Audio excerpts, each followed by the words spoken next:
it going, everybody? I genuinely didn't realize that I had to start the show. Great intro. How's it going, everybody? It's going. Well, good. I'm glad. It's definitely going. Which episode is it again? It's you know what? It doesn't matter what episode. Yeah, you know what? You can see it. You're looking at it. You tell me. We don't have to continue to tell everybody what episode. I don't know. I like to chart our progress through the seas of podcasting. Yeah, it's definitely being not very 18. discriminatory against the blind listeners. Yeah. Ooh. Fuck. Ooh, shout out to our blind listeners. You say it like that. Shout out to our blind listeners. Throwing some shit on it. Always good to see you guys. Yeah. Those are stag We don't like this. It is an episode which is numbered. We are back. We have special guest Alec as well. Thank you for joining us, buddy. Thank you for the invite.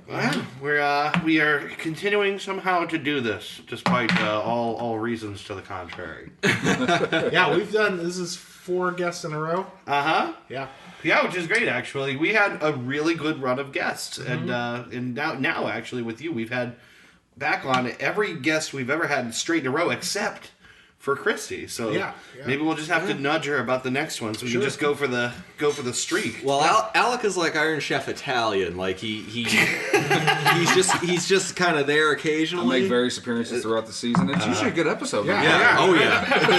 Yeah. Our own personal Iron Chef Italian. Masahiko Kobe is Iron Chef Italian. Yes, go ahead. What? Go. And I totally forgot about the fact, I was watching some last night, I totally forgot about the fact that when Iron Chef Italian is summoned, he comes up with like a string quartet. Like fucking playing violins around. Like it's the most epic summoning. It's pretty ominous, Well, the Japanese fully embrace stereotypes. Yeah, for sure. Sure. Yeah, even to the Japanese, to make chefs a thing, you have to summon to do battle. Yeah. I think the Japanese, the best way to describe them is that they're extra in everything. Yeah, definitely. Everything's like a 9 in Japan. Yeah, right. Just watch any mega factories on any Japanese car, and it's phenomenal. Oh, really? They're all so happy. By Japanese law, all of machinery has to make a musical tone while it's running. That makes sense. So they're filling up stuff, and it's playing like fucking like show tunes and stuff like that. It's filling up fluid. That's awesome. Yeah, that's fucking cool. So people know that it's working because when General Motors worked with the Japanese in the I think the 80s when they developed the Annan systems in the GM plants, it was like off of Japanese concepts where. You pull the alarm, and instead of it going, it plays a little ditty. Yeah. No, that's so cool. Yeah, so even in our Lordstown GM plant, if you pull the emergency alarm, you might hear like I know that for major crosswalks like in Shibuya in the Tokyo shopping district, it plays music when it's your turn to cross. That's so cool. It's delightful. Well, the reason they do that specifically is because they're swelled with nuclear energy from the... well, the reason they do that specifically, ironically enough, is for the blind. Yeah, that makes sense. Back to blind. Shout out to all our blind listeners. Throw a little stink on it, like a white guy trying to make a black joke. So everybody listens to it. All the men, the women, the blind people. Anyway, we are back. We are back with another episode. I am not sure I'm going to be able to make it next week, so we might have a little break, or if you guys want to go on and do it without me, that's fine too. Whatever, we'll figure something. Anyways, this week, as always, we are fucked big time, and I have one, and I hope my girlfriend is listening to this because she was there for this, and we had a good time this evening, but we were pissed off at the same time. We went to the lovely Elm Road Drive-In. Yeah. When's the last time you guys went to the drive-in? 2 years ago. Never. Yeah. Never? Age of Ultron. Never been there. Okay. So it's one of like the last few drive-ins that still remains operational here and like in general, right? Mm-hmm. Yeah, pretty much.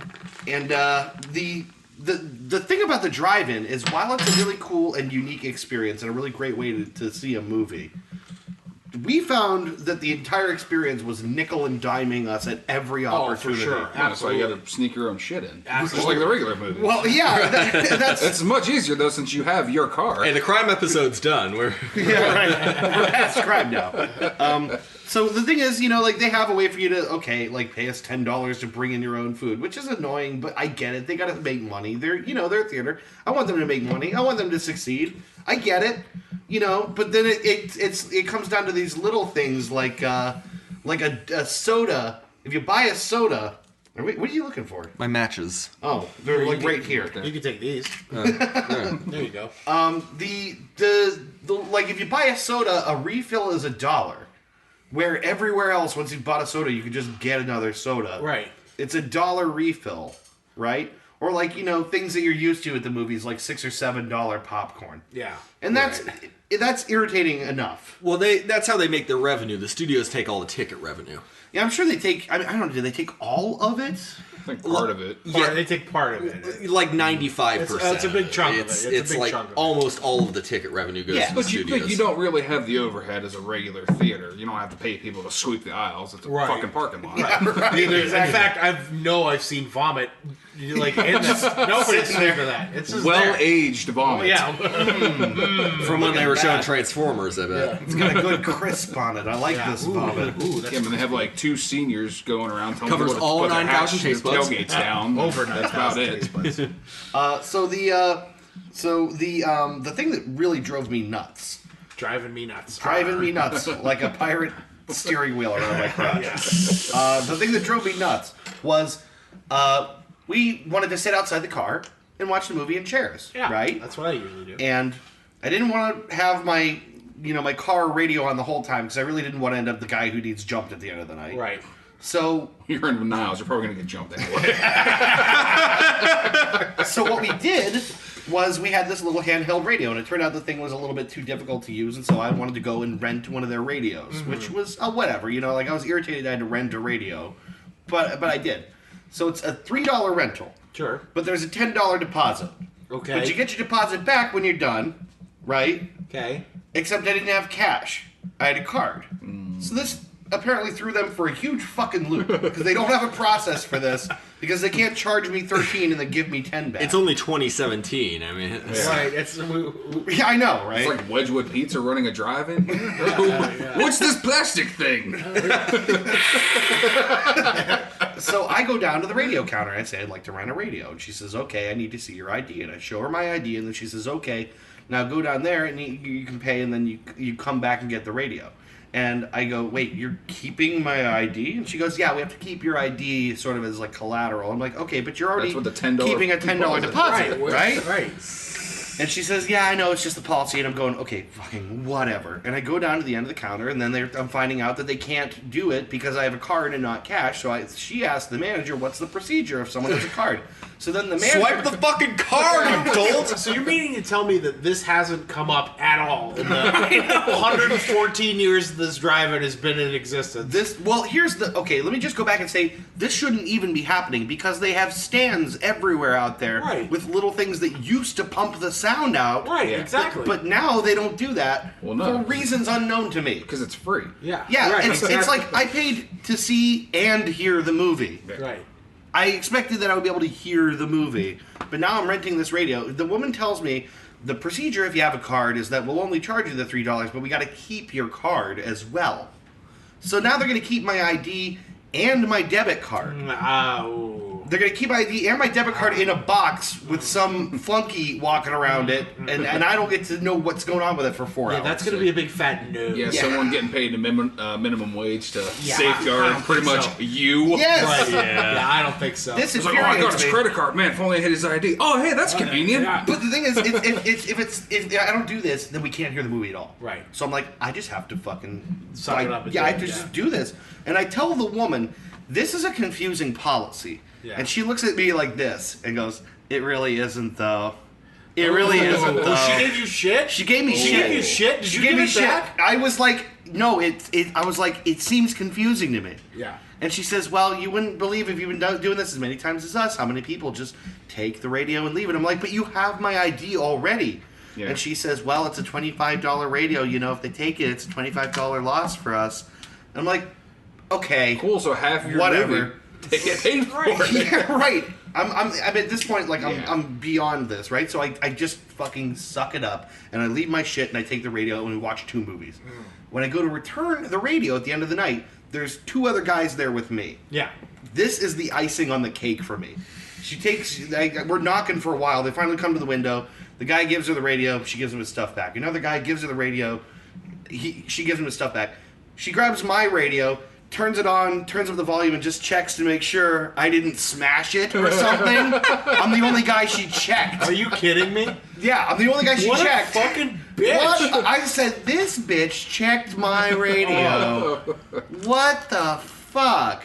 I mean, she let those other 2 guys just whatever, but she had an issue with me taking an issue with her stupid policy. Wow. So I was pissed. Oh, I'd be pissed. And when we went to leave, the other thing is golf cart guy who was up there as well. Yeah. The guy who always follows me because I like to jump screens. He followed behind me, and then while we were standing there talking, he was just kind of hovering. Yeah, oh yeah. Like around me. What a fucking asshole. Like, presumably, I don't know why, just in case I thought I was going to start some shit. Yeah, right, exactly. Like, what am I going to do? He's going to do anything with his mag light.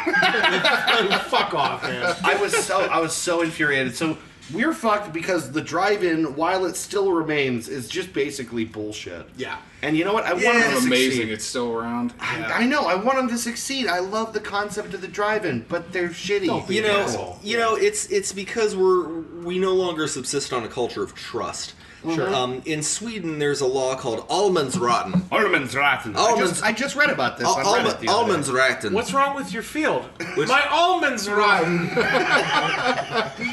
whole artifice lost. Slap the shit out of your stomach, and that's gonna stay there for like a week.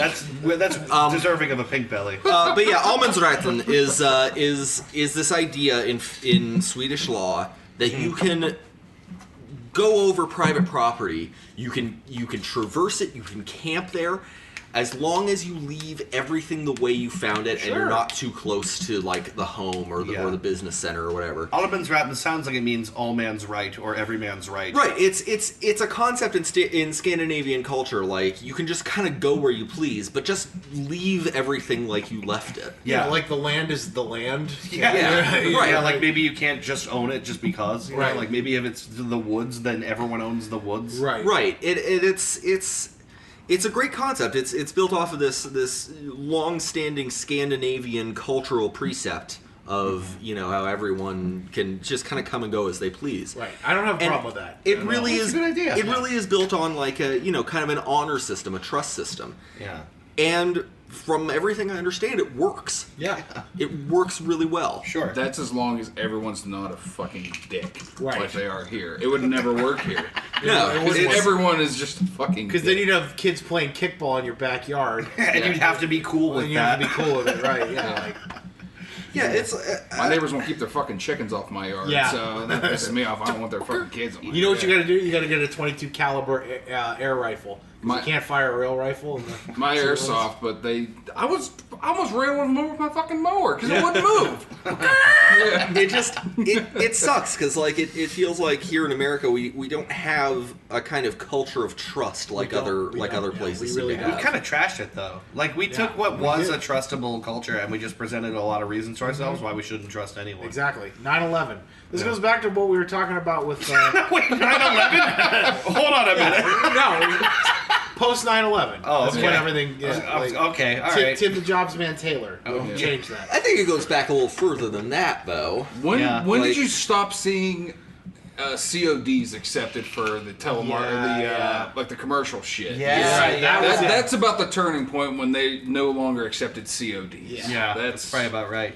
Yep. Yeah, I feel like in this culture we're brought up to just not trust people. Sure. Yeah. And that's unfortunate. Super shitty. Everything comes back to like our awareness of each other and our awareness of problems in the world. We're just like aware of way too many ways each other can screw each other. It's like you know what I mean? It's like you remember Rear Window, right? Yeah. It's like everyone's so close, but everyone's so far away from each other. Yeah. You know? Right. Everyone just wants their own little bubble where nothing bad happens and Sure. Anyway, we're fucked because some stupid teenager was able to steal my identity for 4 complete hours. Yeah. Because they had all of my identifying information in my credit card. And then they had the unmitigated gall to check and make sure that you didn't. This bitch checked my radio. Right. I was so This mad. fucking haggard bitch checked my fucking radio. It's a confusing policy. It really isn't, though. It really isn't. It really isn't. See, that would have been like that. I would have just left. I would have left. So Cut my losses and left, and I just just- watch those fucking movies here at home. That put my blood pressure through the roof. it's so irritating. It's like, no, your response is, I'm sorry. Yeah. Your response is, I'm sorry you're not happy with this. As the manager for the establishment. Yeah. Like, I get that maybe they don't have an issue with their own policy. Sure. But they're in the But the rest service of us business do. in some way. Yeah. Just be like, I'm sorry you don't like this. It is our policy. I could have lived with that. Yeah, sure. Yeah. Don't be a shitty bitch about it. It's fucking snarky. Tell me about it. You could have been best friends with her after that. Nope. Let me continue staying in the same vein of not letting people get away with their shit. First of all, let me say that we're not fucked because college football is back. Woo! It's football season. And OSU is 1-0, yeah? It's only 1 month to hockey Yeah, season. 1 month till hockey season. October 4th, baby. It's which is good because like I'm getting more into baseball, but I was getting real tired of watching baseball. So it's time. Season starts sooner, I doesn't hate to say this. I'm getting bored with baseball because I'm getting bored of watching the Indians fucking win all the time. Yeah, I know, right? Like 12 wins in a row. I was at Barry Dingle's on Saturday, and they were playing the Tigers. They were like, by the time I started watching, they were up 7-1, Right. and then by the time I left, they were up 10-1. Right. It's like what? They won 11-1, by the way. So, Oh well, I mean, like, I certainly regret missing that other run. they're killing it. They It have, was a nail biter until then. Right. if last year wasn't the year, this year really might be the year. Yeah. They have a shot. They have a real shot this year. They're, And I they're am playing going. like crazy. Lindor is batting like a fucking he's maniac. insane. Yeah. I am going to another October baseball game this year. We went to the first playoff game last year against the Sox. Yeah, I remember that. In the fucking nosebleeds. We were like as high as you could be at Jacobs Field. And Progressive field. Progressive field. It's still Jacobs Field.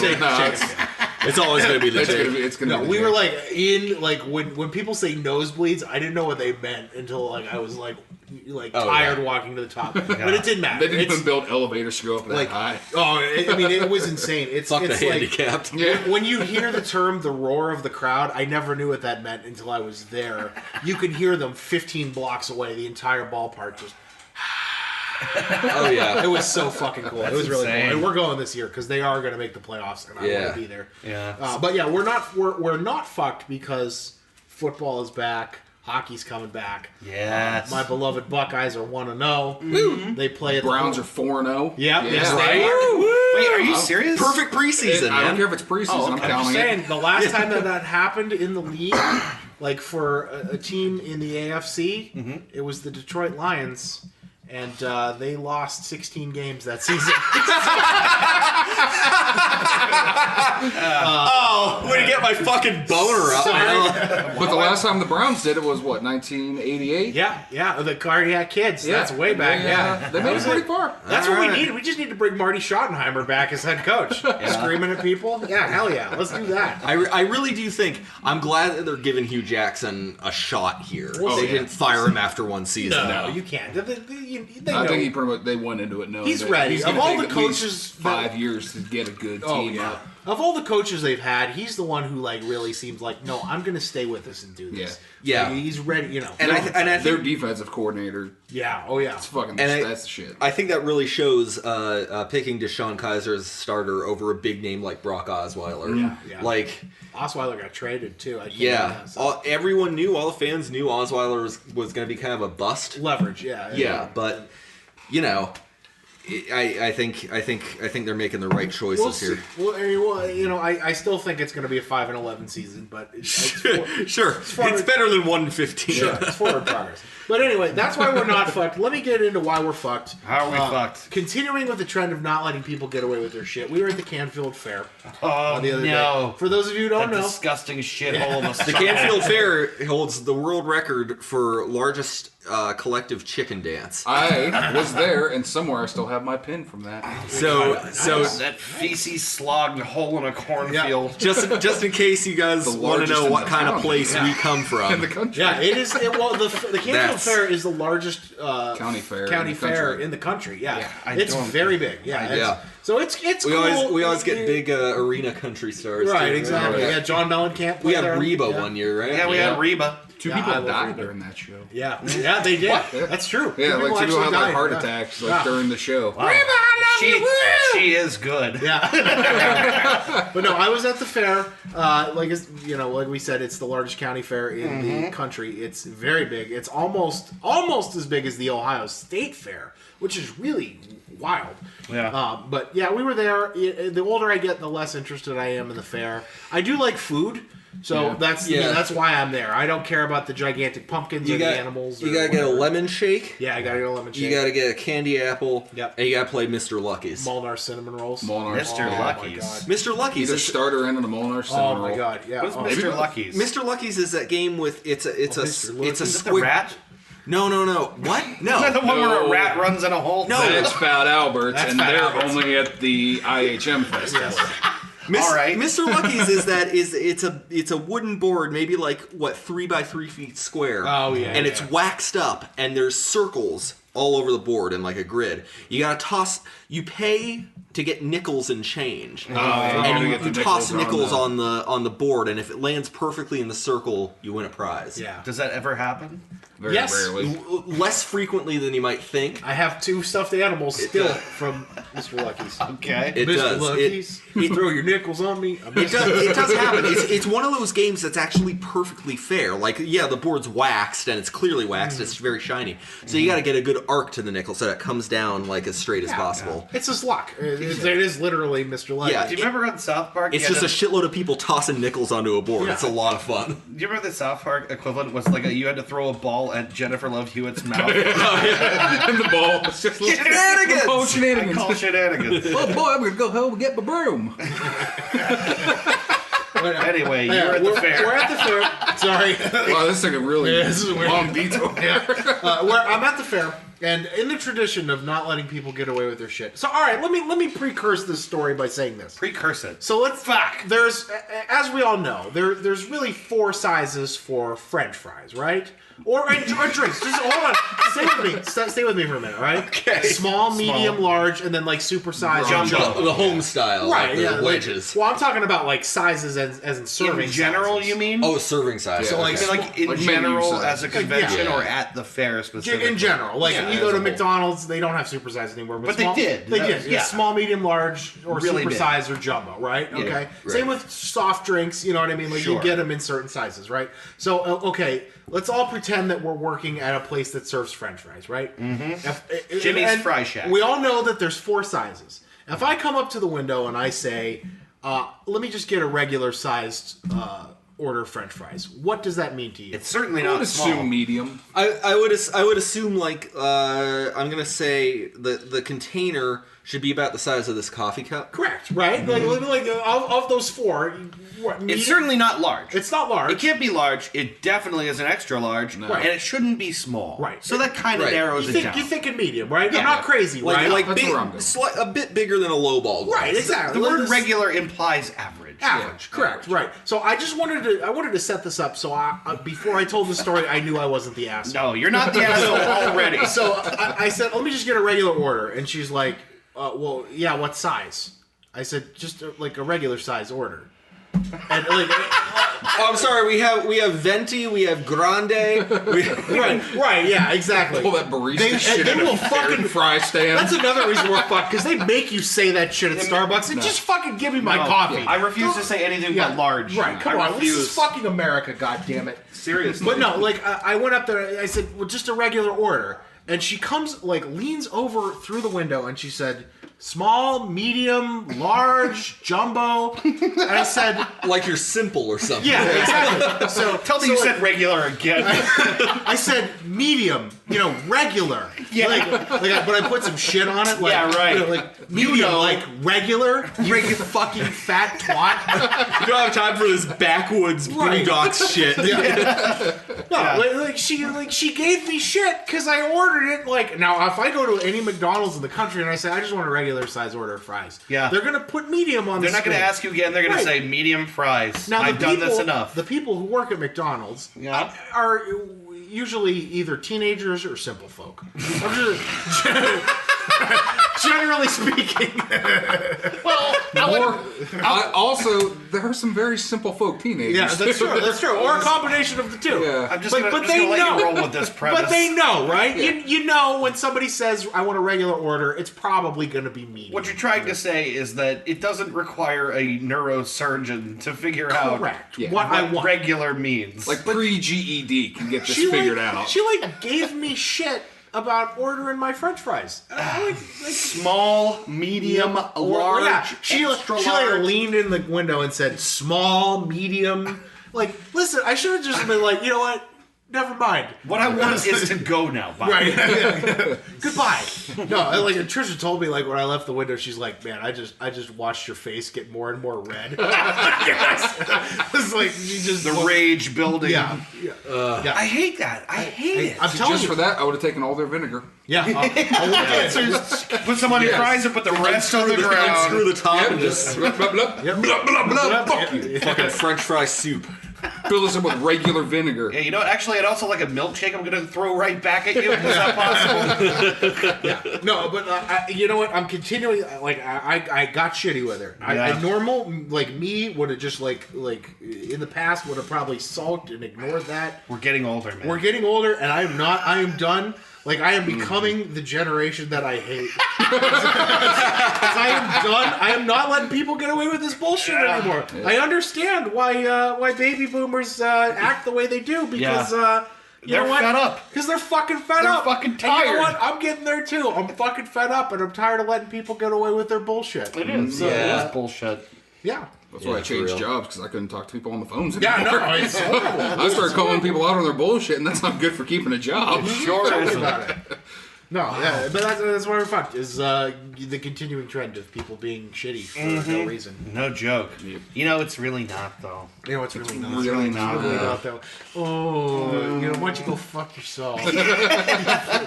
That piece of crap. That's the politest way anyone ever told me to go fuck myself. I always default, even if they're skinny, I always default to, you fat piece of shit. Because I know it hurts on some level if you just call anybody fat. Yeah. Oh, you fat piece of shit. Yeah. Well, especially the skinnier they are, the more self-conscious they are about it. Somebody was like, man, you're really fat. I'm like, yeah, I know. Yes. I dealt with this. Thanks, Dad. I already know. Yeah. Wow, son, you sure have put on a lot of weight. Wow, I'm a growing boy. It's fine. It's normal, Dad. All right, Ben, why are we fucked this week? We're fucked this week specifically because of and I hate to bring this up again because I feel like I do this all the time, but bad drivers. Yeah. This is a continuing trend on this show. I was actually trying to think of why we're fucked, and it was going right to drivers. Yeah. Well, see, but specifically, more specifically, I went out to Lake Milton yesterday, which was Labor Day. Yeah. I had the day off. I decided, you know what? I'm gonna drive out to Lake Milton. I'm gonna sit on the shore with a lawn chair and just do nothing for half an hour to an hour. That's awesome. It's a great plan. It was really good. I bet it was. People were out on their boats. It was quiet. There was a good breeze. I was just close enough that the waves would just kind of hit my legs a little bit. Yeah. And during my trip there, during the time I spent there, and during my trip back, I saw no fewer than 5 people get pulled over. Because if you're look, Labor Day, it's a huge holiday. You got to know cops are going to be out. Yeah. Generating revenue. If you're doing fucking 50 and a 30, if you're doing 35 in a 30, they're gonna Right. get you on a holiday sure, weekend. yeah. Right, yeah. If you're They're doing, looking for it. be smart. Right. You know, it's a holiday. It's Labor Day. Of course, cops are going to be out. People are drinking beer all day and fucking. As my grandfather used to say, all the amateurs are out. Yeah. Right, yeah. Like, okay, you've had a beer or two, whatever. You know, I had a beer before I left for the lake. Be smart, you know. Drive, you know. Accordingly. Drive as though there are cops everywhere, because there are. Yeah. And I don't get how people can be this, like, unaware. Sure. And just to be clear, we're not saying don't. I think everybody here has drank and drive. Like, we're not saying don't have a beer and enjoy yourself, but you know, like, but don't first of all, don't get hammered and drive. Ever. Right, yeah. And second of all, if you do have a couple beers, or if you don't have a couple beers, don't fucking on St. Patrick's Day do 90 on. Yeah. You know what I mean? It's like it's inviting trouble, and you should be more careful than that. Yeah, like just be aware, you know. Don't be responsible, and you're driving a fucking 2-ton hunk of metal. Sure. You know, yeah, you're piloting this thing faster than any human being can possibly move. You know, your body isn't built for it if you end up getting into a wreck. So just fucking be responsible. And if you choose not to be responsible, at least don't do it on the main roads where the cops are all over. Definitely don't do it on a holiday weekend. No, certainly not on a holiday weekend. You're gonna get pulled over. You do it when they're not out in force. Right. But also, seriously, don't drink and drive. What the fuck? Yeah, also that. Yeah, well, I mean... Yeah.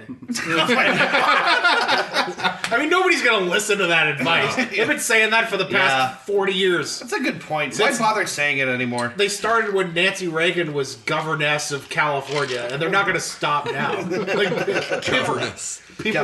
Governess. They should amend it to don't be shit-faced and drive. Yeah, there you go. Don't drink. Have a couple beers. Hey, guys, buzzed driving is drunk driving. I saw it on a billboard. That makes I me did really... too. But if you're buzzed at, what, 0.06? Yeah. It's not really drunk driving.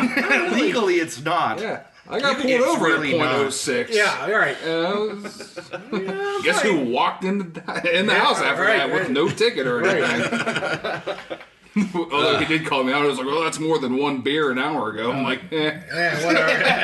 what are you going to do? I passed your fucking It test. was a beer made out of whiskey. Now remember, all you kids who are listening to this, alcohol is harmless. All it does is make you have more fun. There you go. Good advice. That's it. Yeah. And smoke while you're at it, because smoking isn't cool. Smokers are cool. And you haven't lived until you've snorted crack off a hooker's ass. Oh, yeah. That's a big one. Geography makes a big difference there. That should be on your bucket list. Do people snort crack? I don't know how it to can do actually crack. hurt. It can actually kill you if you snort crack because of the way it's I mean, they also concentrated. inject it into their ball sack. So So, I mean, snort true. crack. That sounds like something a pussy would say. You some kind of fucking pussy. Yeah, snort crack, you pussy. Alec, why are we fucked this week? I'm taking your hosting duty. I'm sorry. I'm going to go ahead and stick with Ben on here because people can't fucking drive. No, they can't. What do you got? Generally not. It's why I keep saying, like, NASCAR, it's not a real sport. No. But to drive that well at, like, what, 80 to 90 miles an hour and Much faster than NASCAR, they're about 200 miles an hour. 200? Depending on the track. Yeah. The super speedway is about 200. To drive that fast, like, most people can't drive right at 35 miles an hour. Like, No, I've seen someone back into a car at like half a mile an hour and keep going. After the crunching, they keep going. Yeah. okay, Tina, it's the only car in the lot. But if the power grid ever goes down, Yeah. we are fucked because no one knows how to handle a Yes. stoplight that's out. I saw the same thing. Oh, If you treat it like a four-way stop, Right. Fucking tell me that about should it. be pounded into your head It's day so fucking basic. one traffic Yeah. school. So basic. Yeah, if it's red light, you stop, look. If you're the first person there, then you go. Right. If it's yellow, you go through, but you exercise caution. How fucking difficult is that? I was going up Kelly Avenue in Akron. Okay. almost got taken out like 4 times from one intersection because no one knew what the fuck was going on. If you don't see anything, you shouldn't just proceed like it doesn't matter. Right. Well, it's not red. Fuck it, floor it. It's not green, but it's not red either. Woo-hoo. Yeah. This happened around here recently when we had the power down. There, Raccoon intersects with whatever it is over there at the Trophy Estates entrance. The Trophy Estates entrance over by TEPC. Yeah. So it's like 2 small side streets that come in on Raccoon, and the Raccoon side was just going like it didn't matter, and everyone at the side streets was parked waiting to go. Going, what the fuck? Why aren't you stopping? People don't know what to do. No. People are in a big goddamn hurry. They sure are. Like, that's a Shawshank Redemption quote. The world wouldn't have got itself in a big goddamn hurry. That's the problem, is people are just in a hurry and they think that they're the most important. I have the right of way because I'm right in my own way. That really drives me crazy because no one really respects driving. Like, that is a humongous responsibility. Again, like you already said, 2-ton that's hunk a of metal. 2-ton piece of metal. That could be moving your at 2-ton coffin. 50 miles an hour. I mean, you do the numbers on that. That's a lot of fucking mass. Yeah. Moving at a high rate of speed. And I'm just throwing this out there, the little tiny bag that comes out isn't saving your life. No. Yeah, you know how that works? That's a fucking explosion in your face. That's going to injure you even more. Yeah. Yeah, I remember I think my stepdad was in an accident where he was just between 2 big vehicles, and then someone came up behind the one behind him, and they all got smushed together. When his airbag went off, it left like burns on his face. It's literally an explosion. It's literally an explosion. Yeah. I think I've got a spare one in my van if you guys want to blow it up later. The single best way to be safe in a car is to get loaded. Is to get very high. Is to fucking pay attention to what's happening around you and think about, logically, okay, I'm coming up to a stoplight, but there's no lights on.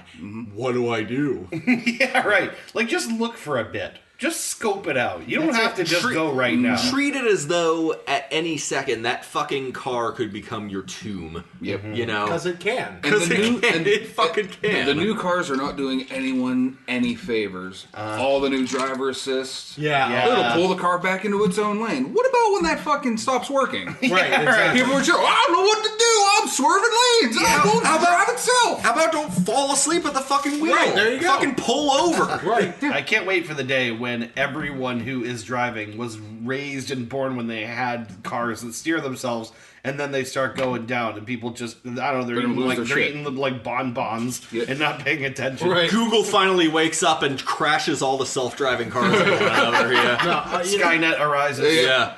I'll tell you what, I just got a new car. Yeah. And congratulations. I went back the other day. I started my Honda because my girlfriend's going to take the Honda. I had an 02 Honda Civic. So wait, you're saying your girlfriend's got a Honda? Yeah. Playing workout tapes by Fonda? But they say Fonda ain't got no motor in the back of her Honda. My anaconda don't want none unless you got buns, hon. You can do side bends or sit-ups, but please don't lose that butt. I'm sorry.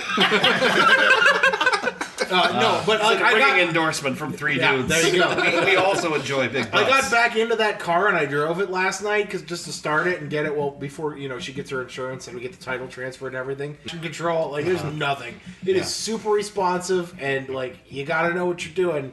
Like it's a car that does everything you tell it to without any bells and whistles. Yeah. So I can't wait to finish my Miata power steering off. Yeah, there you go. I gotta hook you up with the buddy of mine that I work with that has his Honda all souped up and everything. Because I think Miata.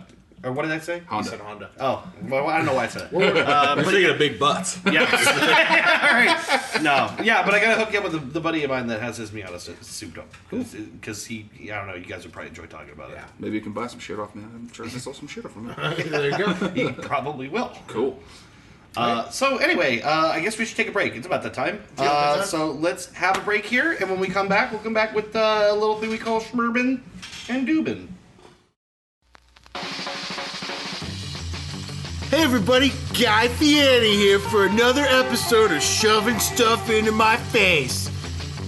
Today on the show, I'm going to be traveling to Bud's Nugget Hut, owned by restaurateur Bud Nugget. It's a nifty little place set off the Florida coastline that serves the best nuggets in town.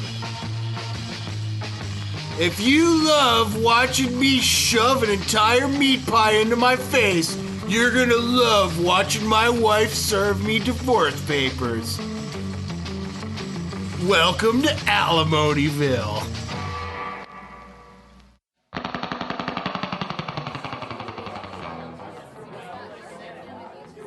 Alright, here we go.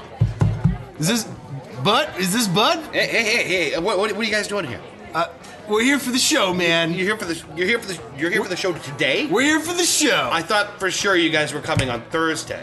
No, we're here for the Nuggets right now. Okay, but today's not really a good day because I'm actually short-handed, and I was expecting you to be here tomorrow. Let's get some nuggets. That's God. Here we go. Oh God damn it! So, Bud, it looks like back in your kitchen here, you're cooking up some delicious nuggets. Yes, some we trinkets. are. Yeah. We over here we have the turtle nuggets, which are just chocolate and peanut butter and like whatever the hell else comes Made in a turtle. with real turtles. Not turtle though. They're like a dessert nugget. Made with real turtles. There's no turtle. If you love watching me shove raw turtle nuggets into my face, you're gonna love my children weeping over my fat, lifeless body. That's again. It's a no turtles. No turtles. Live no turtles. No. So how do you prepare these turtles, bro? These okay. You know what? Can we just change the subject? How about these over here? These ones. What are these? What are kind of- special? These are a schnitzel nugget. Yeah. I invented it myself. So everything you do is nuggets. Yeah, everything's nuggets. But your name's Bud Nugget. Yes, I know it's confusing. Yes. My name's Bud Nugget, and these are the nuggets that Bud Nugget serves. This is Bud's Nugget Hut. That's right, and I'm Bud Nugget. Welcome to Confusion Town. Yeah. So back to the nuggets. Right. Okay. These are the schnitzel nuggets. These No are the one- butt nuggets. These are the schnitzel. This is not funny to me. Okay. It's a busy day. It's a stressful day. That's all right, I'm man. trying to tell you about hey, my just new. calm down. We're just trying to do this show, man. You know, you're right. We're I'm sorry. this is me on shoving shit into my face, man. I'm sorry, This you're is right. what if you love watching me come into your restaurant, you're gonna love watching me pass out on your grill. Yeah, you know what? I'm sorry. You're right. I just need to relax. I just wasn't expecting you guys. We're gonna have a fun time. Okay? Yeah. Well, We're we gonna have a said fun we were time. coming. I don't want to like put you under the bus or anything, but we did plan on this. Yes. Yeah. I was pretty sure it was supposed to be tomorrow. Why don't you I get think back to the nuggets? Yeah, man? Mr. Fieri, it's been at least 15 minutes since you put something in your mouth. Oh, good. Hold on. You know, here, why don't I hand you one of these? This is just, this is a special nugget that I invented. It's like a white nugget with no deep fry outside. Oh God. That was, no, I was trying to show you, this is that's just an egg. You just put just an egg. I was trying to show you. It's really good. I like That's what you did with the shell. It's like got a real crunchy flavor. That's a raw egg. I was trying to show you that we have a hard-boiled nugget. It's kind of tastes like poultry. I'm getting a really unique sensation. Yeah, you're not supposed to eat that one. Was that's that that's a raw egg. Was that a baby? That was not. It was a kind of a baby. It's kind I of guess. a baby. Yeah, it was a raw egg. It was really good, real succulent. I'm liking this meat. Yeah, you know, this is what you're supposed to eat. Oh yeah. Now that's the hard-boiled nugget. Oh okay. Invented myself. No one else Sure. deep fries. What's that over a there? hard-boiled egg ever. What's that over there? This here. Oh, this is just a pen. Oh good. This is not. No, see. Ah. See, this is what I was concerned about. Oh my. Okay, that's really. That's just my pen. This is. Oh God. Oh God. Oh, that's really good. That's disgusting. That's good. You know what would be really good with this is a whole bunch of bacon grease. Yeah, you know what? I'm starting to think maybe you want to go to the hospital. No, man, I'm good. What do you got? What's this here? Is this what is? Oh, that's a cleaning solution. It's just something we use in the shop here. It's like a 80%.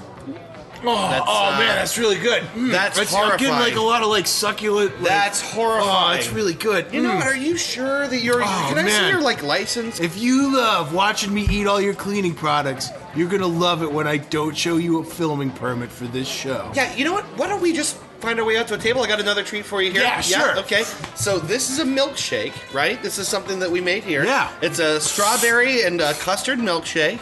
It's a special. It's made on premise, fresh every day. That's good, man. Yeah, That's it's good. not bad. You got any burgers? No. Actually, we don't have burgers. No burgers. No, we exclusively do Bud Nuggets. I think I Okay. explained this. Bud's Nuggets or Bud's Nuggets. So you're Bud Nugget. I'm Bud Nugget. When do we get the butt nuggets? You know, that's not funny. That's not funny this to me. milkshake needs more grease. You got more. Here we go. Oh my god. Oh, That's God. just bacon grease. You're not. Oh my god. Oh, that's Oh, also. God. Welcome to Heart Attackville. Oh my god. Oh, That's just God. a strawberry and bacon grease milkshake. Oh, Oh, Jesus. man. So tell me. Oh, Tell me more about. Oh my god. Can I get you some water? Tell me more about. Oh my god. Oh no. Oh no. Oh my god. Oh, Mr. Vietti. Mr. Vietti, can I help you, please? Somebody call 911. Call 911. Wait. We have trained medical staff for this. We they're waiting in the trailer. Oh, okay. All right. That's good. They're waiting. So Okay, tune go- in next time They're just waiting. to me shoving stuff into my mouth. Oh my god. They're just waiting. They're just waiting. Call somebody, please. They're waiting. To They're waiting. cardiac arrest town.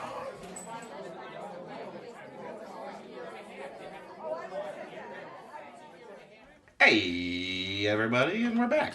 Yo. Having had a nice little piss break. Everyone's got our smorpins going. We got our sports. Got our dorpins in hand. Oh yeah. And so let's talk about it. Let's talk about what we're smorping and dorping. I will start. Yeah. I have been trying to get away from cigarettes for like 3 weeks. Doing a damn fine job of it too. Doing okay. I mean, yesterday I ripped through like half a pack. I mean, it was it was the holiday. I was outside grilling meat. It just felt really good to smoke. Sure. Meat and smoke, man. That just goes together. Yeah, naturally. Yeah. So I smoked a lot. I mean, like a half a pack is a lot for me right now, but like a pack and a half was my daily average when I started quitting. So that's like something. It's almost a pack less. It's nearly a pack less. Don't have the full figures in front of me. I'll have to crunch the numbers and get back to you. But yeah, no, it was. It's marking some kind of an improvement. And today, I've only really had a quarter of a cigarette that I had left in an ashtray, so I smoked that. Yeah, Because I'm desperate. And then the last cigarette in my possession, which was sitting in my car. So Nice. instead, I'm smoking the vaping the Smoke Alien mod. Vape Nation. Vape Nation. This is the Smoke Alien. I didn't talk about what this mod at all on the show when I started using it, but it's a 220 watt adjustable, 2 batteried big giant monstrous vape machine. Wow. I paid. I think I said. I don't think. Is it 220 watts? It goes for That's what your dryer runs at. I know. So it goes. Christ. Now I never have it that high, but I typically set it at 42.0 watts. Blaze it, right?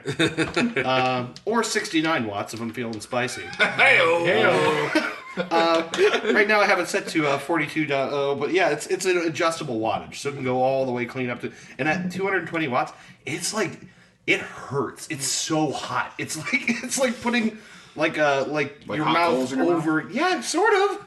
It's like putting your mouth over a forge and then breathing. I'm not joking. That literally is what an electric dryer runs at. It's kind of insane what this thing can do. Yeah. 1.21 gigawatts. Marty, we gotta go back. Lick my balls, Marty. Lick my balls, buddy. You gotta lick my balls, Marty. It's the only way. Oh, cheese stock, man. Yes, it's working. It's working, Marty. Yes, keep licking my balls. Yeah. So this has been pretty good. This has been a nice improvement. I feel a lot better. So this is what I'm shorting.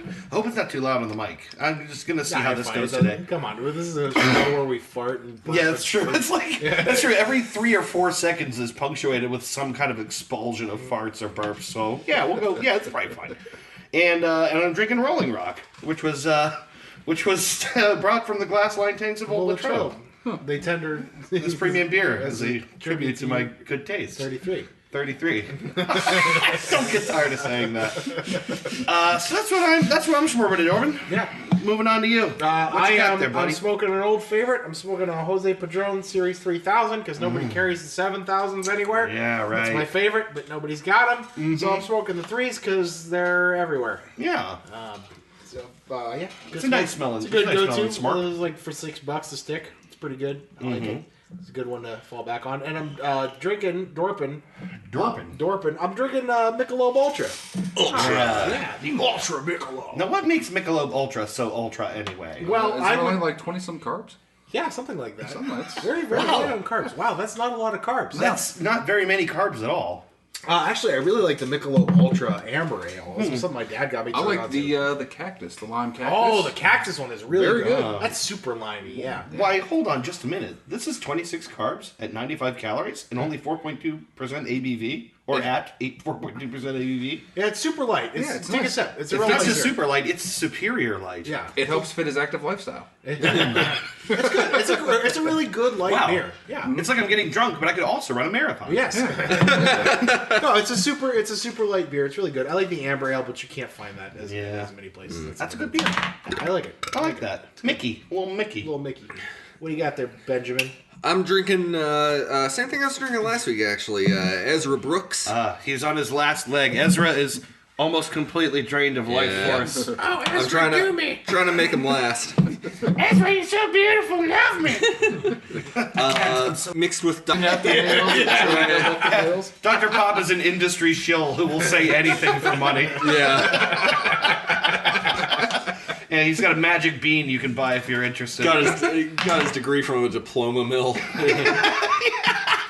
Dr. Pop's the Holocaust denier. He's like a massotherapist and real estate agent all in one or something weird like that. He's Weird pulls out his combination. wallet. There's like 12 business cards, depending on the situation. Yeah. Oh, you need some taxidermy? Here you go. Spiritual consultant and travel agent. I'm accredited from the University of American Samoa. And I'm smoking. I did it backwards this week because I'm a fucking rebel. Ooh. I'm bringing back the one I said I liked a couple weeks ago. This is the Monte Cristo Platinum Series. Ooh. Does that mean it has a fried egg on it? Very good. Oh, I wish.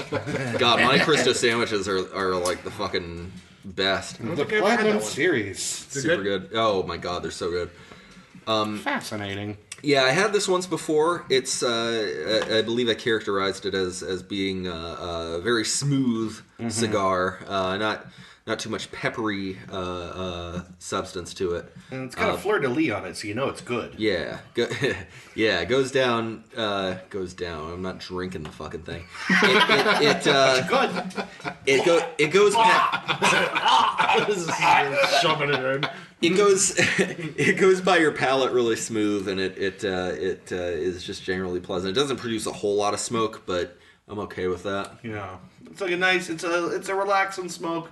It's not like a smoke that's trying to put you under the table. See, that's why I like this. Used to be my go-to all the time.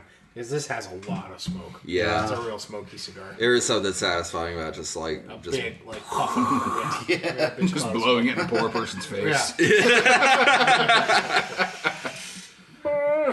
Tarnish not the majesty of my gigantic smoke billows. For you are so poor and Irish. I too have a cigar, but did not bring it. That's a good schmurb and Durban. Yeah. Al, moving on to you. You can't help but notice you've got a schmurb. I don't. No. He doesn't want cancer. right. Funny that. I keep meaning to bring a black and mild over here, but I don't know. You want one? I have like 5 packs over Are they wood tip wines? They're not wood tip. They don't. No. Yeah, no thanks. They're plastic tips. I'm sorry. Keep your plastic tipped shit over there. Well, what are you derping then? I got the limited release of Travelers Jacko Pumpkin Shandy. Those are the best. These Those are are so fucking good. By far my favorite pumpkin That's beer. the best pumpkin beer. Yeah, hands I'm just down. a real basic bitch with this pumpkin spice. Dude, America is a basic bitch around this really? time of year. Just we're all the same basic bitch for the month of October. Pumpkin spice. That is a really good beer. It though. is a really good beer. That's the one that used to dress at the Lemon Grove, where they would like do the cinnamon sugar in the glass, light it on fire, and then with Ooh, Pinnacle yeah. Whip. Pinnacle Yeah. Whip, and then I remember that. Threw a straw in it. Yeah. Yeah. Oh man. Susie used to do it too. Yeah, that's fucking cool, man. That's a good I idea. remember the first time I was down there, and they're like, "Do you want us to dress this beer?" And I went, "What? What does that mean? They're like, "Dress it like we'll make it like a shape." cat clothes? And then like as soon as I asked, I saw somebody like getting one served. Little construction paper necktie. Yeah. I'm like, oh yes, I would like you to do that for me, please. So the entire bar looks at me. Please do that. It's really good. It's awesome. It's fantastic. That is the best pumpkin beer. So that's now that I know that that's back, I'm gonna have to go and seek some out. That's a fucking great beer. Speaking of the entire bar looking at you, this is gonna be one of my favorite memories of you guys. Because it's kind of close to hockey season. Yeah. The slap shot. The slap shot. in Pittsburgh. That was a moment we all shared. They ring the bell. You take a simultaneous shot off a hockey off a goalie stick. Yeah. Oh man, that was fucking cool. That was fucking sweet. That was we have a picture. There's photographic evidence of us doing the slap shot. Yeah, we gotta track those down. I don't know where they are. I don't know who's got them, but the slap shot. The slap shot.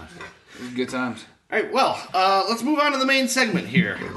So I waffled around a lot on this one. I was trying to think of something That's fun. the third time you've used the word waffle? Use the word waffle. I'm doing a little waffling lately. Waffling? I've been waffling this way, but waffling that. So Unrelated note, I had chicken and waffles for dinner the other day. Ooh, Incredible. Oh yeah, chicken and waffles is shit. no substitute for good chicken and waffles. No, there's I really mean, it not. was out of a bag. But Doesn't matter.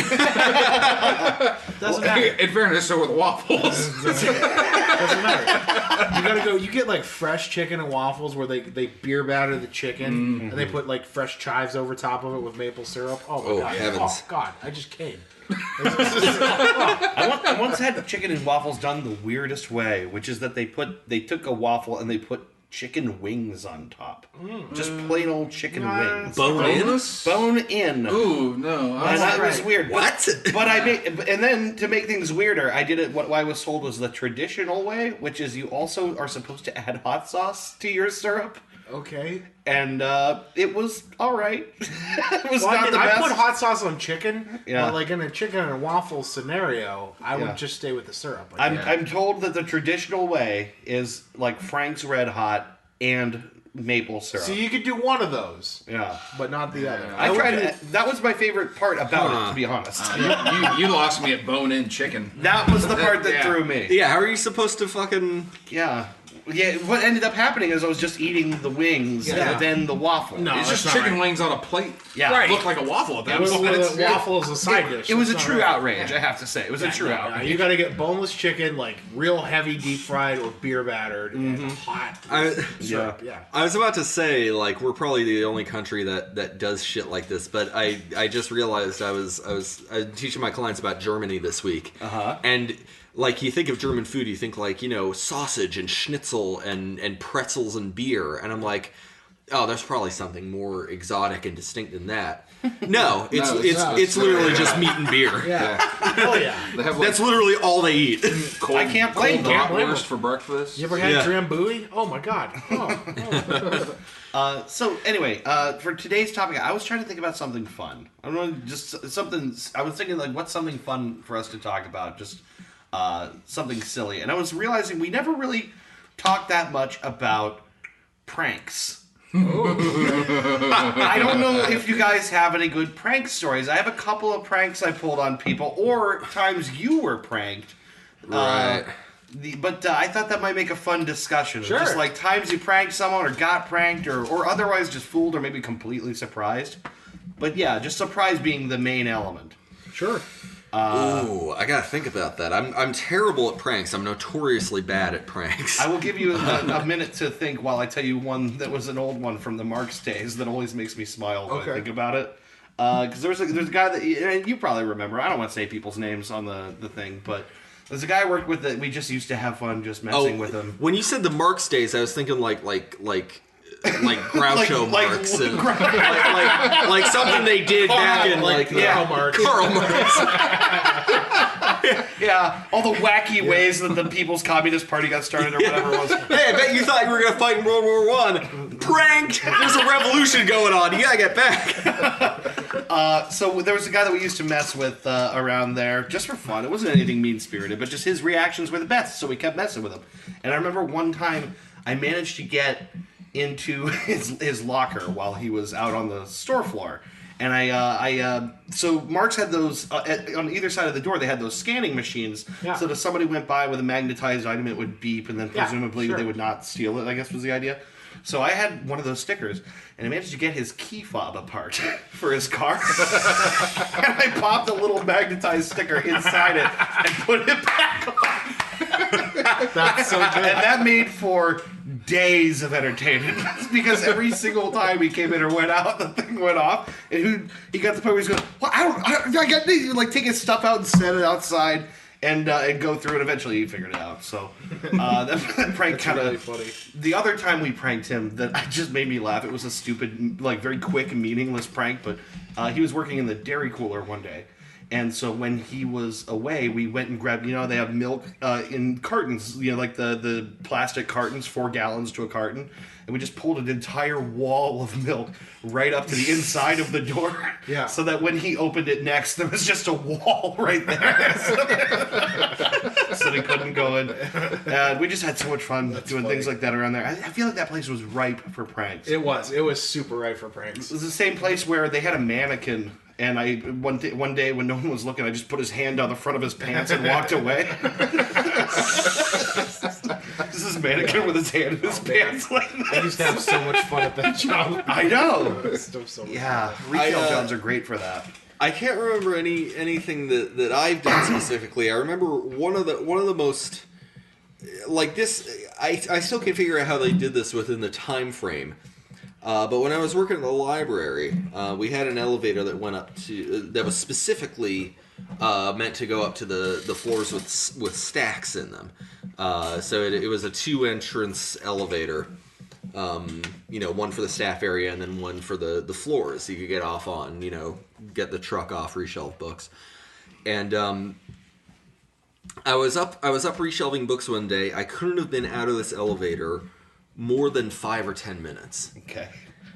I finish up, I take the truck back, and I open up the elevator. The entire interior is covered in Post-it notes. I can't think. It had to have been more than one person. Without a doubt. Just entirely blank yellow Post-it notes, and I'm just sitting there going like, how the fuck? So I take it back down. I don't even know how to come to my supervisor about this because nothing like it has ever happened before. So I said, hey, the elevator's covered in Post-its, and she's like, what do you mean? And I'm like, literally. I mean, the inside of the elevator is literally covered in Post-it notes. I believe her exact words when she saw it were Jesus, Mary, and Joseph. I can't to this day. That's awesome. Even for 2 people, like that elevator can hold. You guys know the A elevator in that library. It comfortably holds a maximum of like 5 or 6 people. Yeah. It's a big. But the elevator didn't leave that floor the entire time I was on it. So I don't know. How do you know? You would have heard it dinging or something. Huh? Well, because I pressed the button and it opened immediately. Oh, so it was already there. It was already there. Oh my god. So I still to this day don't understand how these fucking ninjas managed to decorate the entire inside of the elevator. Mission Impossible themselves down through the top. It was Rappel through the top of the elevator. It was incredible. Go! It's like guys roll in and start doing stuff and then roll out again. That's awesome. Yeah, that's an incredibly weird prank too. Yeah. The Post-its didn't say anything, presumably. They're just Post-its. They're just blank yellow Post-its. Every once in a while, you find an anti-Semitic comment on one of them. You look real closely. Just look real closely for the hidden anti-Semitism. On the note of pranks other people have done, I miss when like the April Fool's things that websites did were good. Yes. Remember when YouTube had Text P? No. YouTube had I'm sorry, Text P? Yeah, like 240p, 360p, 720p. Yeah. It was Text P, and it would literally render the video just in ASCII. No kidding. Text. And it was only on like a select handful of videos, I think, but it was really fucking cool. And people, I remember the like for a year after that, were begging them to bring it back because it was so neat. Yeah, that is really neat. Oh god, I love ASCII art to begin with. The one year, the New Jersey Devils sent out a whole big press release about how they were changing the name to the New Jersey Angels. Yeah. They were going for a more positive image and everything like that. And they had full jerseys and everything made up. Oh my god. No way. It was fantastic. People must have been pissed. They were. Yeah, that's a good one. I love a good prank. So I got a couple. Yeah, I was gonna say, what do you got? I'm gonna start with the standard. My favorite thing to do. I can't do it anymore because there's no way I'll be able to get away with it without getting screamed at or dumped. I used to, like, whenever Trisha would be taking a shower, I'd get a real cold glass of ice water. And just pour it on top. Ooh. Yeah. By the way, women hate it when you do that. Yeah, so don't do it. So don't do it. Oh, it's not just women, by the way. There's ice Yes, and but it's everything only just- men doing this. Yeah, right, exactly. Baby! Like run out like. No, women, your girlfriend will not like it if you do that. Don't do that. It's If not. you know how the inner workings of your house work, you can just go shut off the hot water at the source. Yeah, that's right. There you go. Right. Oh, no, I'm not even in the bathroom. Flush the correct toilet somewhere. Or I guess it's hot water more than anything. Let's call them. Hated that. I can tell you the most elaborate and not elaborate, the smartest prank ever pulled on me because I fell for it in the worst possible way. Which is I have a coworker who used to come around and he'd grab my keys off my desk without me noticing and then come back and be like, like, I got your keys. You better watch out one of these days, kind of thing. So one day I was looking for my keys and I hadn't seen them for a couple hours. I thought definitely he has them. And he brought them back and he says, well, have fun finding your car, or something to that effect. And I went, no. Because we have a 6th-floor parking garage outside the office. Fuck that. That I park in. So I went, oh, this is going to suck, right? So I parked on, I want to say, the 6th floor when I came in, right? So, or the 5th floor. There's 6 floors, basically, with a 7th on top. So I thought, okay, I parked on the 5th floor. So I started at the 6th floor, and I didn't see it. I'm hitting the button. I'm hearing the sound of the car through the stairwell. I'm hitting my unlock button. Yeah. I can hear it. I go down to the 4th floor. It's also not there. And I went down a floor, and I went all the way. I went all over the parking garage trying to chase the sound of the thing. I spent about 15 minutes walking around looking for my car before I thought, you know, why don't I go to the 5th floor? And I went up to where I initially parked, and the car was exactly That's so good. That's brilliant. That is brilliant. precisely where I Oh left my it. god. And I was frozen at this point because it was like winter time. My fingers are freezing. Oh and my the whole God. time I'm cursing, that son of a bitch. And he left it exactly. It's brilliant. He didn't even, Fuck, he didn't even man. probably go out. Yeah. He probably didn't even leave the building with the keys. Brilliant. Yeah. Got me So good. Got me good. I remember my science teacher. This would have been in 9th grade. This is like an integrated science course. You know, it wasn't just like chemistry or biology or anything. We had a thing, of course, in high school. It's when you start dissecting shit. Yeah. And so I had we had cow eyes because we were learning how the eye worked, and so you had to slice open this cow eye and Put it on some toast. Yes. take the A little olive oil. yeah. Olive oil. Delicious, fresh, beautiful. So yeah, so you had to extract the lens and everything and find the retina, on the back of the eye and everything. So the eye, Yeah. the eyes of The tiger. almost it's tigers included. The eye of almost every mammal Yeah. is it gets its shape because it's full of something called vitreous fluid. It's a clear, semi-solid goop that It's kind of the stuff that's in like mouse pad armrests.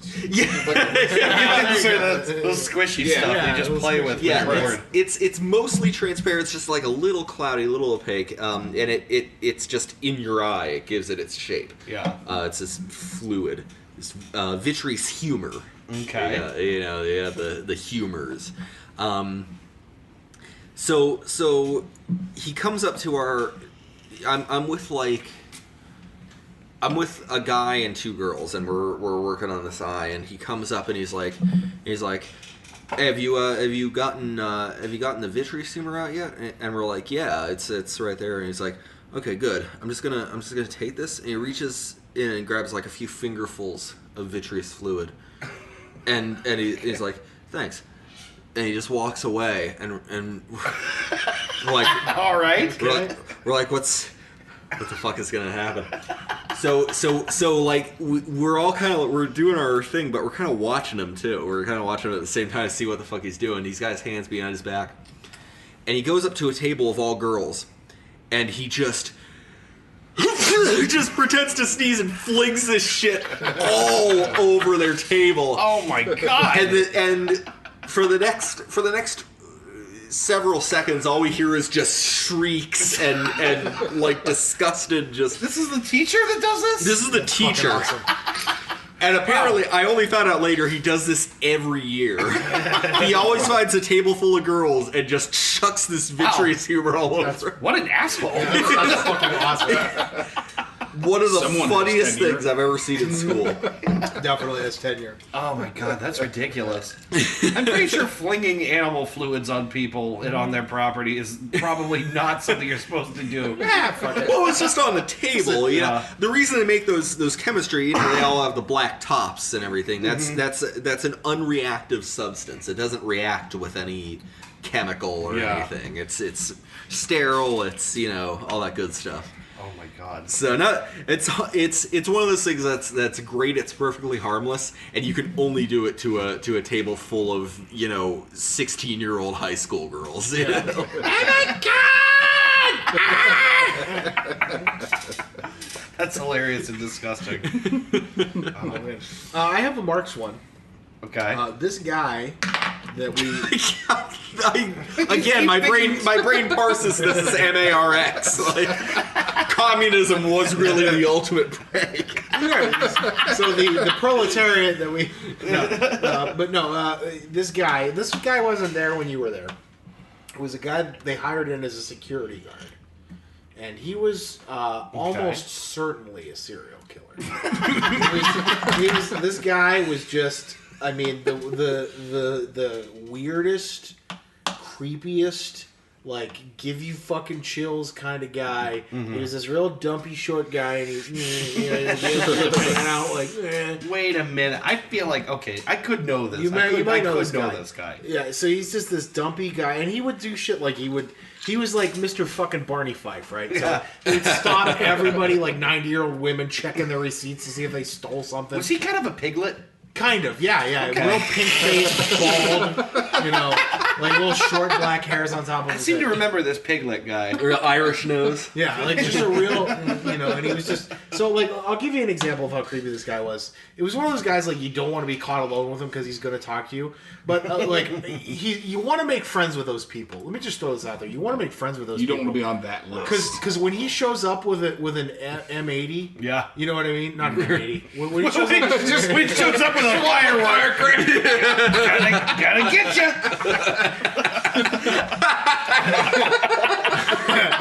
When he shows up, an M16. M16. There you go. I like M80 way more. Yeah. Nobody Someone's eardrums are gonna pop. get on the ground. Anyone moves, I stick this in their pants. I'm gonna light this. I'm gonna light it. Pop. No, when shit goes down, 37 people died today. When this when guy a man lit an M80 inside a grocery store. when this guy snaps and he shows up to work with an M16 and he starts, just mowing people down in the store, I know he's gonna like put a hand on my shoulder and go, "Get out." Yeah. You know what I mean? Thanks for Just being like nice to aim me. at you, right. give you the silent nod. Yeah. Some of you are pretty cool. Right. Don't come to the produce section tomorrow. when he's doing that like Columbine shit, like Right. He's gonna remember you. Yeah, he's gonna remember. Yeah. So I was always nice to this guy. Everybody else was super mean to him. Yeah. I was just like, I'm not fucking with this guy. So like, I'll tell you a story that he told me one time. I was outside smoking. This is another reason I don't smoke anymore, because you get stuck with a bunch of fucking weirdos. You know what? You find the cool people, but you also find a lot of weirdos. A lot of fucking weirdos. Remember smoking guy back at my old apartment? Mm-hmm. Yeah, smoking guy. The guy who looked like he hadn't slept in a month. And Yeah, he got like punched in the face once, right? He had a black eye for a couple of weeks. I remember that. We were just like, I wonder what happened to smoking guy. I smoking guy's okay. We should get him a care package. I know, right? I always thought that guy was like the protagonist of like a Stephen King book where like he's like a tortured writer. He's being haunted by the ghost of his dead mother or something. He's like Alan Wake but dopey. Yeah, right. Yeah, Youngstown's Alan Wake. So fucking funny. But this dude, right? So I got stuck outside smoking with this guy, and he told me he was one of those people who just like comes up in the middle of a conversation. Like like when I say that, I mean like he doesn't interrupt your conversation. Yeah. Like he's like 5 minutes into a conversation as he starts talking to you. Yeah. Like he's just like presumes that you know all the details. And he's in the middle of the conversation. Yeah, so I was talking to Greg the other day about this. Right. He comes up and he's like... Harry, like, the first thing's out of his mouth, and she didn't even know. Right, exactly. Exactly. Like who's she and what didn't she know? So he tells me this story about, like, apparently this guy was married. I don't know if that was a lie or not. Because I never saw a ring on his finger. Okay. But he says... This guy at his wife's job was always hitting on her, and it pissed him off. So he had a friend who ran a butcher shop, and he mailed a cold cut adult bull penis to this guy's door, like as like a, you know what I mean, like a warning. And I'm like, that's, really funny. He's like, yeah. And he's like, the way he talks, he's like, oh, well, it's not, you can actually do it real perfectly legally. There's nothing wrong with selling. I know this guy. But like, that's how he talked. So, and I'm like, oh man, that's really good. And then like I walked away and like, I like actually shuddered. Like, I had to get the fuck out of here. So this guy, there was a guy I used to work with, and he was always fucking with this dude.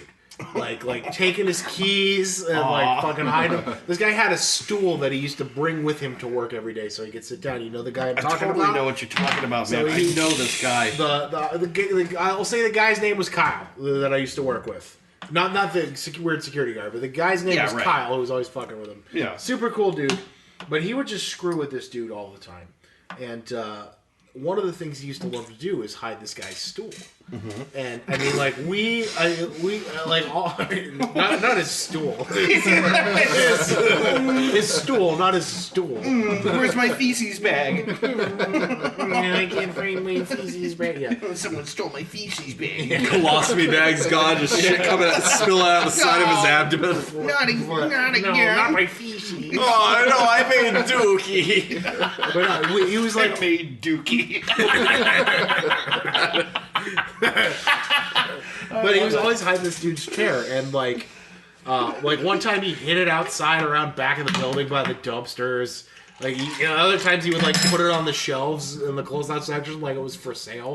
And this guy would inevitably like do the same thing for 2 hours. He would like mutter to himself like, I can't believe they're doing, you know what I mean? Like he would like talk to himself and be pissed and menacing. I'm thinking like, dude, this guy is gonna fucking blow this place up. He's 3 days from breaking. Yeah, like you guys gotta stop. Yeah, but like he had a little pocket flashlight. He would go around the store and like hunt for this thing. Yeah. And the time that finally did it, let me say too, this guy was a dick. The security guard was a fucking dick. Wasn't it? Like he would do stuff like whenever people would get close to his car in the parking lot, he would sound the alarm and like seriously, like, he'd just be a fucking shithead. A prank within a prank, right? So this guy fucking deserved it. This guy really fucking deserved it. Yeah, he sounds very pitiful, but he's also like just kind of a dick. Weird, and I'm sure he had bodies in his basement. Yeah, but so like the one time that did it, Kyle took this dude's stool and hid it in the freezer under one of the pallets. And it happened to be a day when we had like a truckload of stuff back there. So he like tucked it under there, and then they filled the rest of it with more pallets to get unloaded. So he's gonna be looking for that forever. You know what I mean? So this dude like literally like for hours. Like he left. He was long gone, but like the rest of us were there, like watching this dude get like more and more insane, searching for this thing. Oh my god! And he finally found it. And he had to, like, by himself, because nobody wanted to help him, jack the pallets out of the freezer. And, like all the pallets. And again, the whole time he's just muttering, like, ominous things to himself. Yeah, right. So the next... threats to nobody. The next day, this guy shows up with 2 master locks and the biggest chain I've ever seen in my life. Oh my god. And I mean, like, he bolts this thing, like, 6 different ways to the wall and like around the registers and locks it in place so nobody can take it. And it really is. And he was like super because he knew people were fucking with him. And he was just like he never talked to like any of the employees ever again. Like very rarely. Like he just like I don't blame him. And that was the moment where I was like, like, maybe we've gone too far. Maybe we've gone too far, but yeah. Now, as far as I know, that guy is still out there sending bull penises. Hey, I mean, you gotta do something with your retirement money, right? Sure. Weird thing to do to somebody as like a comeuppance. He was the originator of dicks by mail. Yeah, which now you can send glitter dicks to anybody anywhere. Glitter dicks, gummy my dicks. dick in a box. Dicks in boxes. Yeah, he also only apparently ate turkeys. Like that's all he. I'm sorry. Like whole turkeys with feathers on and everything. The guy like no vegetables, nothing else but turkey. Really gobbled him down. He told me his doctor told him to keep his heart healthy. He had to eat turkey, so all he ate was turkey, and he would buy whole turkeys. That's right. That's right.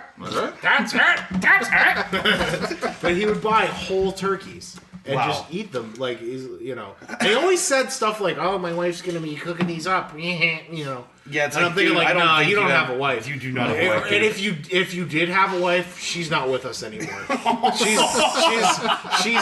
She's in an evidence locker. He just dresses as his wife every night when he makes dinner. She's in your bathtub like Silence of the Lambs, just growing mold. She's been reduced to a foot with a tag on it somewhere. Right. He's full out wears a full mask of her. Yeah.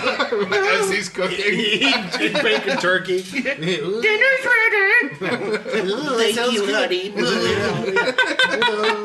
I hope no one takes my stool, Hank. This is the beginning of a slasher fic. I hope you guys realize. Furniture at home are just those stools. It's like just 3 stools. The TV's set on a stool, and then there's like a 3 arrangement of stools, and then a single stool. The by love itself. seat stool, which is 2 stools. And they're all commercial grade chained up to the walls. I just feel safer. Yeah. It's just a network of chains. Oh, God. There's no box spring, just a mattress on the stool. The moral of that story is be careful with your pranks because I'm sure somewhere that guy is existing with bodies. Be careful. Some people do not respond that well to being pranked. No. Do you got a prank story? I feel like you might have a prank story. I do. I got a few. This also includes prank phone calls, by the Probably way. one that I've always wanted to do one. I missed the boat on that one. I'm almost 30. I feel like I can't, but I still want to. Yeah, it feels late for it, but put it on the bucket list. The one we almost concussed my roommate when I was in college. I'm sorry. Yeah. How? We'd always fuck with them. Our kitchen sink had one of them spray nozzle things. You pull the hose out and you Yeah. the handle and spray it. Well, we'd always put clear tape on it. Oh yeah. So, and he'd get up like super early in the morning, get dressed. I mean, he like, shower every single morning. Like fully pressed shirts and everything. One of those kind. Yeah. So our wake up call would always be him just be like, "What the fuck? Not again!" He would turn the sink on and it would just instantly spray all over his shirt. That's a good prank. It was good. It's a classic. I love that prank. Oh yeah. We took it a little too far though when one night we buttered the floor in front of his door. Because it was linoleum. Oh my God. We that's weren't so there dangerous. to see it, but as hard as we heard it, it had to be like a full-on like cartoon character stepping on a banana peel. Yeah, just like feet up. Full parallel to the ground. And then just humongous thud. The Charlie Brown. The people below us start banging on the ceiling. The people above us start stomping on the floor. So, I mean, it was that fucking loud. I saw online someone did that thing where they put vegetable oil on the floor and then they call their kids. Do you remember the short video? Yeah. They call their kids. Come get your juice. Yeah, and the kids come flying in, go sailing across the kitchen and destroy the glass of the stove. Yeah. Just like glass everywhere. That's a very dangerous prank. It was. It's really funny though. Also a classic. Yeah, We also stacked all the cleaning supplies in the closet, with all the brooms and everything, like hurried up and just, leaned them up there and closed the door. Just so when he'd go out to get like more toilet paper or something like that, he just opened up and all this shit would fall out of him. I remember a few Because video games with a lot of versatility, multiplayer video games, especially open world ones, tend to be really good for pranks on other people. Yeah. As you guys know, I used to play and am now again playing a lot of World of Warcraft. And this was in the Wrath of the Lich King expansion. They introduced the new class, Death Knights. Okay. One of their things was they could put a it was called Path of Frost. I don't know if they can still do it or not because I haven't played a Death Knight in years, but they could it basically makes it so that you and any party or raid members in range can walk on water. It's like treats water as a solid surface essentially. Jesus expansion. Yeah. Right. Well, that's the thing. Shamans could do it before, and shamans could also self-res. So they were more like Jesus than the Death Knights were. All right. But so anyway, we're in a raid, a Trial of the Crusader 25 man. It used to be like 40 man raids were like the biggest you could do, and they scaled it down to 25 because good fucking luck getting 40 people together to kill a fucking dragon. Yeah. So in Wrath it was 25 man raids, and so me and my guild were doing 25 man Trial of the Crusader, and there's this. It's like it's a boss rush. You beat one boss, you move on to the other one. If you die, you come back in and pick up on the boss you were at. Well, after the second to last boss, the floor collapses and you end up dropping way down into this underground pool, and then you climb out and fight the final boss. Okay. Out of nowhere, we had just done. It was pretty routine. We just did the second to last boss. We had gotten him pretty much down by that point. And instantly, when the floor collapsed, I saw our raid leader, one of our guild officers, our raid leader, this Death Knight, activates his Path of Frost, which again treats water like a solid surface. All 25 people in the raid crater on the surface of this water and die. Half of us thought it was the funniest fucking thing we'd ever seen. Half of them were like, so pissed. Because when you die, your armor takes damage and you gotta pay gold to repair it. It's not even that much gold. I was one of the ones who thought it was fucking hilarious. Like as we're falling, I noticed that he activated Path of Frost. And I'm like, oh shit! I have no defense against this. It just cratered. Oh my god! One of the funniest fucking things I've ever seen someone do. All it did was waste 2 minutes. Yeah. Of course, the other one of the other popular things in Arma. Open world, customizable military, tactical shooter kind of thing. Same engine that PlayerUnknown's Battlegrounds runs off of. One thing people typically did in Arma 2, I remember, was pilot a chopper. And then, right as you're over the drop zone, just bail out and not tell any of the passengers. So, you're all just huddled in this fucking passenger chopper until someone notices, hey, are we losing altitude? And just just drop it. Yeah. This makes me think, basically, if there's anyone who's basically, every video of them playing on online game is a prank, it's Donkey. Yeah, oh yeah, for sure. Donkey is, when I think of, people that do things like that, Donkey comes to, top of the Probably my favorite YouTuber. Yeah. Because he's really good at it. He's chaotic neutral or chaotic evil, I can't decide. Right. And he does things like that all the time, right? I mean, just, fly planes into his own team or something like that. Just, trolling people on Second Life. Goofy? That's pretty messed up, man. Oh, that's an early recommendation. Go watch Donkey. Yeah. Oh, yeah. Speaking of Second Life, I was doing Second Life for a little bit with a couple people, and the most worthwhile thing I ever found. Second Life is garbage. I just want to start that off right off the bat. They got a new thing going. What's that? Second Life has a new thing. I think it's not even Second Life. I think it's a different. It's Third thing. Third Life? It might be Third Life, but it's VR based. Second Life is starting a VR sort of. I don't know. That's just going to be used for garbage anyway. It's going to turn into spam and porn and all kinds of nonsense. Furries and people trying to get off on the internet, or like links to cheap sunglasses. Right. I don't know how it came up, but you know those like full 3D cameras and stuff you can do with VR. The Omni cameras. Yeah. One of those would be really hilarious in a bukkake scene. Hilarious! The video of a guy watching it with the VR set on. He's just looking around. This wasn't what I wanted at all. That sounds like a real day ruiner. So, Just people running up throwing warm mayonnaise on him as he's watching. God, even just thinking about that might have ruined my night. so Still hungry, Dave? Nope.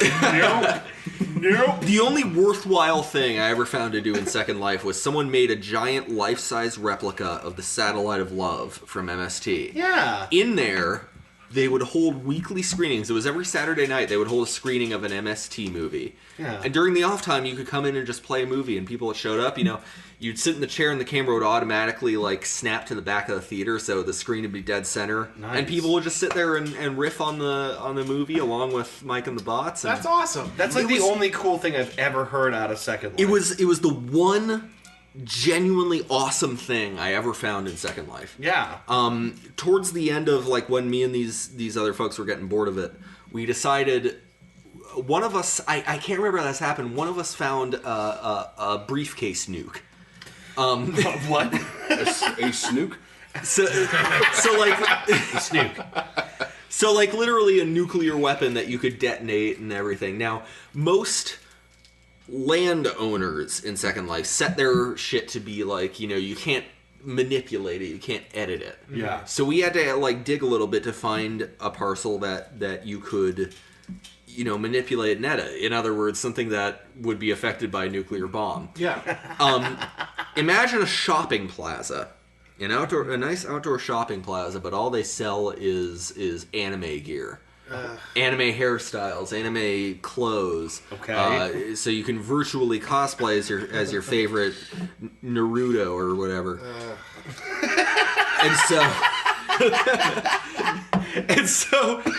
So I went in. We were like kind of schmoozing with the people in there, like trying to act normal. And I was like, all right, I'm gonna sneak into the spiky hair shop. I'm gonna plant this. Yeah, Shop for spiky hair. and so all it is. I planted the bomb. The thing is, it produces a visible countdown in the chat. So like they figured out what I was doing and they banned me. They like sent me underground, like underneath the terrain. And so I was man down. But then like 30 seconds later, I see this gigantic mushroom cloud and shit flying everywhere.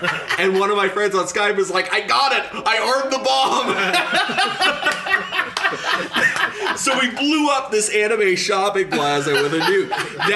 That was the second coolest thing I ever found in Second Life. That's awesome. So let me see if I understand this. You found the nuclear briefcase, and then you took it from there to... We bought it. I actually decided to spend like $2 or $3 on this. Yeah. On this nuclear briefcase. And then all you had to do was find a place suitably unprepared for a nuclear blast. Detonated. Yeah. That's amazing. And it fucking worked. I was the only casualty in that covert operation. I have to wonder now, like, someone in this world built and maintained that. And then you ruined it. It just got destroyed. Fucking ruined it. I'm sure there's That like may have been their only path, their only thread left hanging on to sanity, so they have this fallback after their shitty okay, life. to be fair, I'm 99% sure there's like an option to restore like a previous version of your parcel. But the fact that we did it, It's amazing. was I was super proud of us. I'm just picturing It was this probably security piglets. guy. Yeah, right, exactly. So I'm just picturing the security guy just, no, my hair shop! Yeah, that's a good one.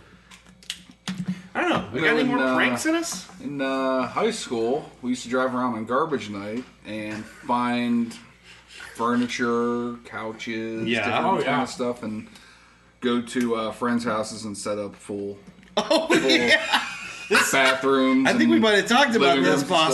possibly. We've totally talked because I used to do that. I was gonna bring up. I forgot about that. That is fucking amazing. I was gonna bring up the penguin thing too. Oh yeah, which we've also talked about. That was good. That wasn't as much of a prank as it was Petty theft. petty theft, drunken debauchery. Yeah, it was really funny though. That was hilarious. And he still has no idea.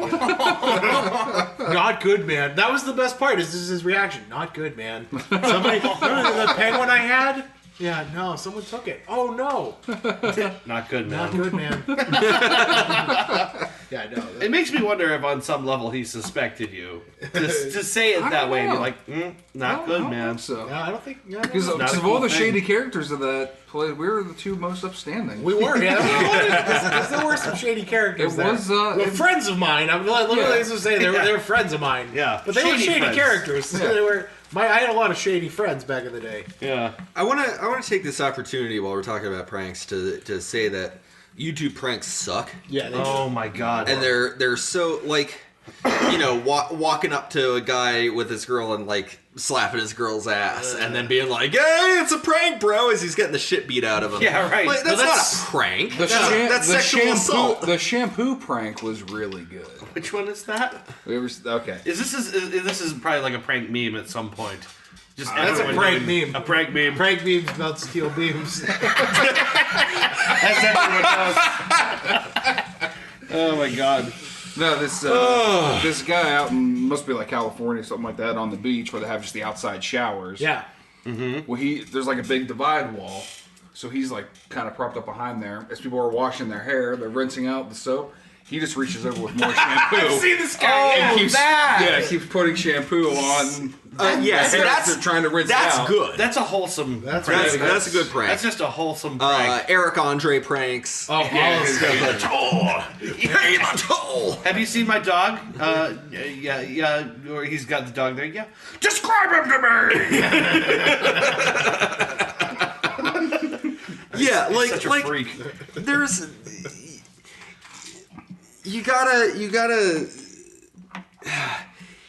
a good prank takes a lot of construction. Sure. Yes, it does. It's not just walking up and fucking with someone, Yeah. expecting. Although the escalator pie in the face was a really simple yet really effective. I'm not sure I know what that is either. This guy, It's exactly what Yeah. it sounds like.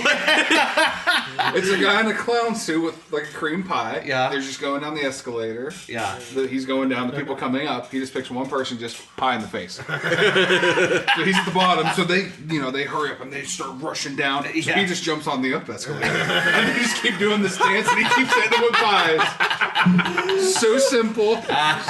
So funny. I love it. They start trying to like run up the down escalator, and they just can't. That's really funny until he trips and gets caught. Yeah. And then it's not funny. The minute someone restrains him at one end of the escalator, right. and he gets the shit beat out of him. Right, exactly.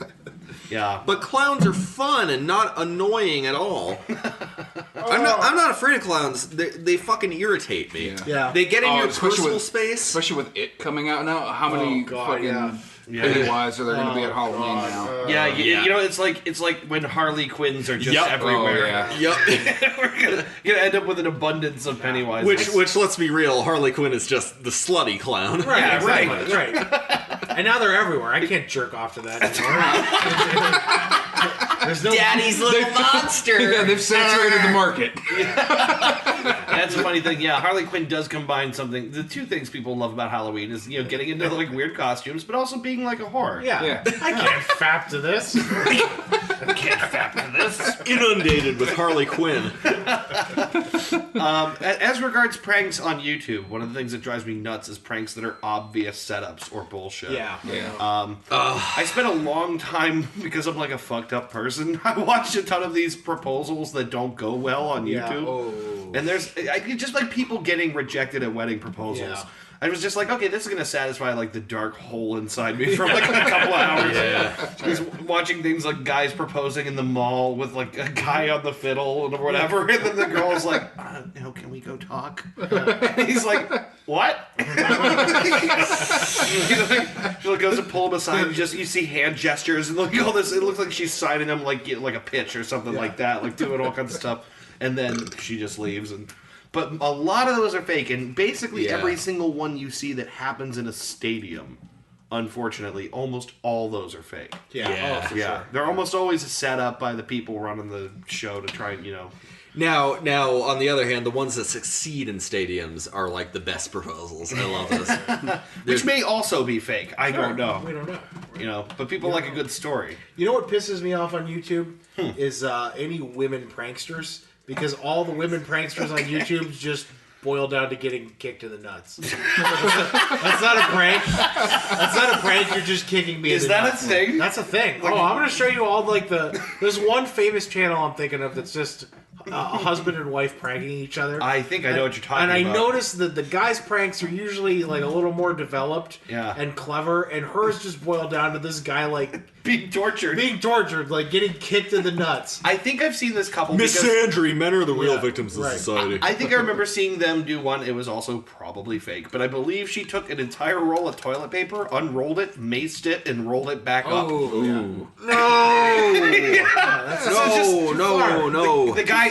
But here's the thing: she thought a step farther, and this is probably fake. Yeah. But she also had mace ice cubes ready, so that when his asshole caught fire and he was screaming, "Bring me an ice cube," which is, that's not the thing I would ever want. So that's what makes it sound like a setup off the bat. Not until it's like 8 p.m. Ice cubes in my ass, not before 8 p.m. I'm a classy gentleman. Chris Sandy's story. Don't get me wrong, I love an ice cube in the asshole, but I like it in the evening. There's a time and place for it. Right. I don't drink before 6, and I don't put ice cubes in my asshole until after 8. Or ice cube. I don't put ass in my ice cubes. Some ass cubes. I don't put ass cubes in my ice hole. I don't put ass cubes in my drinks until after 10. Can I have some ass cubes, please? Oh, you probably want this for your ice hole, right? Why, yes, I do. You know me. Yeah, no, I saw the video, and the poor guy is, if any part of it is real, he seems just agonized. Oh, yeah, for sure. And that's not a prank. No, well, and you're like, and here's the thing, I'm sure women are very good at pulling pranks, but the ones who film it, not very good at it. You know what, the people you know what, the men who film it too. It's just, people on YouTube are not very good at it. People on YouTube are shitty at it in general. But I'm just saying, ladies, if you're going to do a prank, don't kick your man in the nuts. Yeah. That's really not cool. You're going to need those nuts. Yeah, you're going to need them. At some point, you're going to be like, I want a baby! Yeah, 9 months later, when you spit on a retarded kid. Yeah, right. It's like right, mystery. Exactly. Yeah, it's just not funny to destroy a man's balls, I think is the lesson we've made clear here tonight. Right. It's not funny to destroy a man's balls. It's not funny to destroy a man's balls. Unless he volunteers for it, I'll Jackass. Unless we're doing like a good old-fashioned Rochambeau. In which case... Right. God, actually, Jackass is some of the best pranks of all time. Oh, I feel like yeah. Some of the most interesting pranks. The big hand. Yeah, hey, bam, high five. Yeah. That's still hilarious to me. Yeah, in case anyone hasn't seen it, it's where they have impossibly hilarious. They have a gigantic hand, a huge hand the size of a man, spring-loaded and wound 2 bags of flour on the front. That's the best part. Wound back behind a doorway so that as they walk through the doorway, it releases and slaps them with 2 bags of flour at like 30 miles an hour.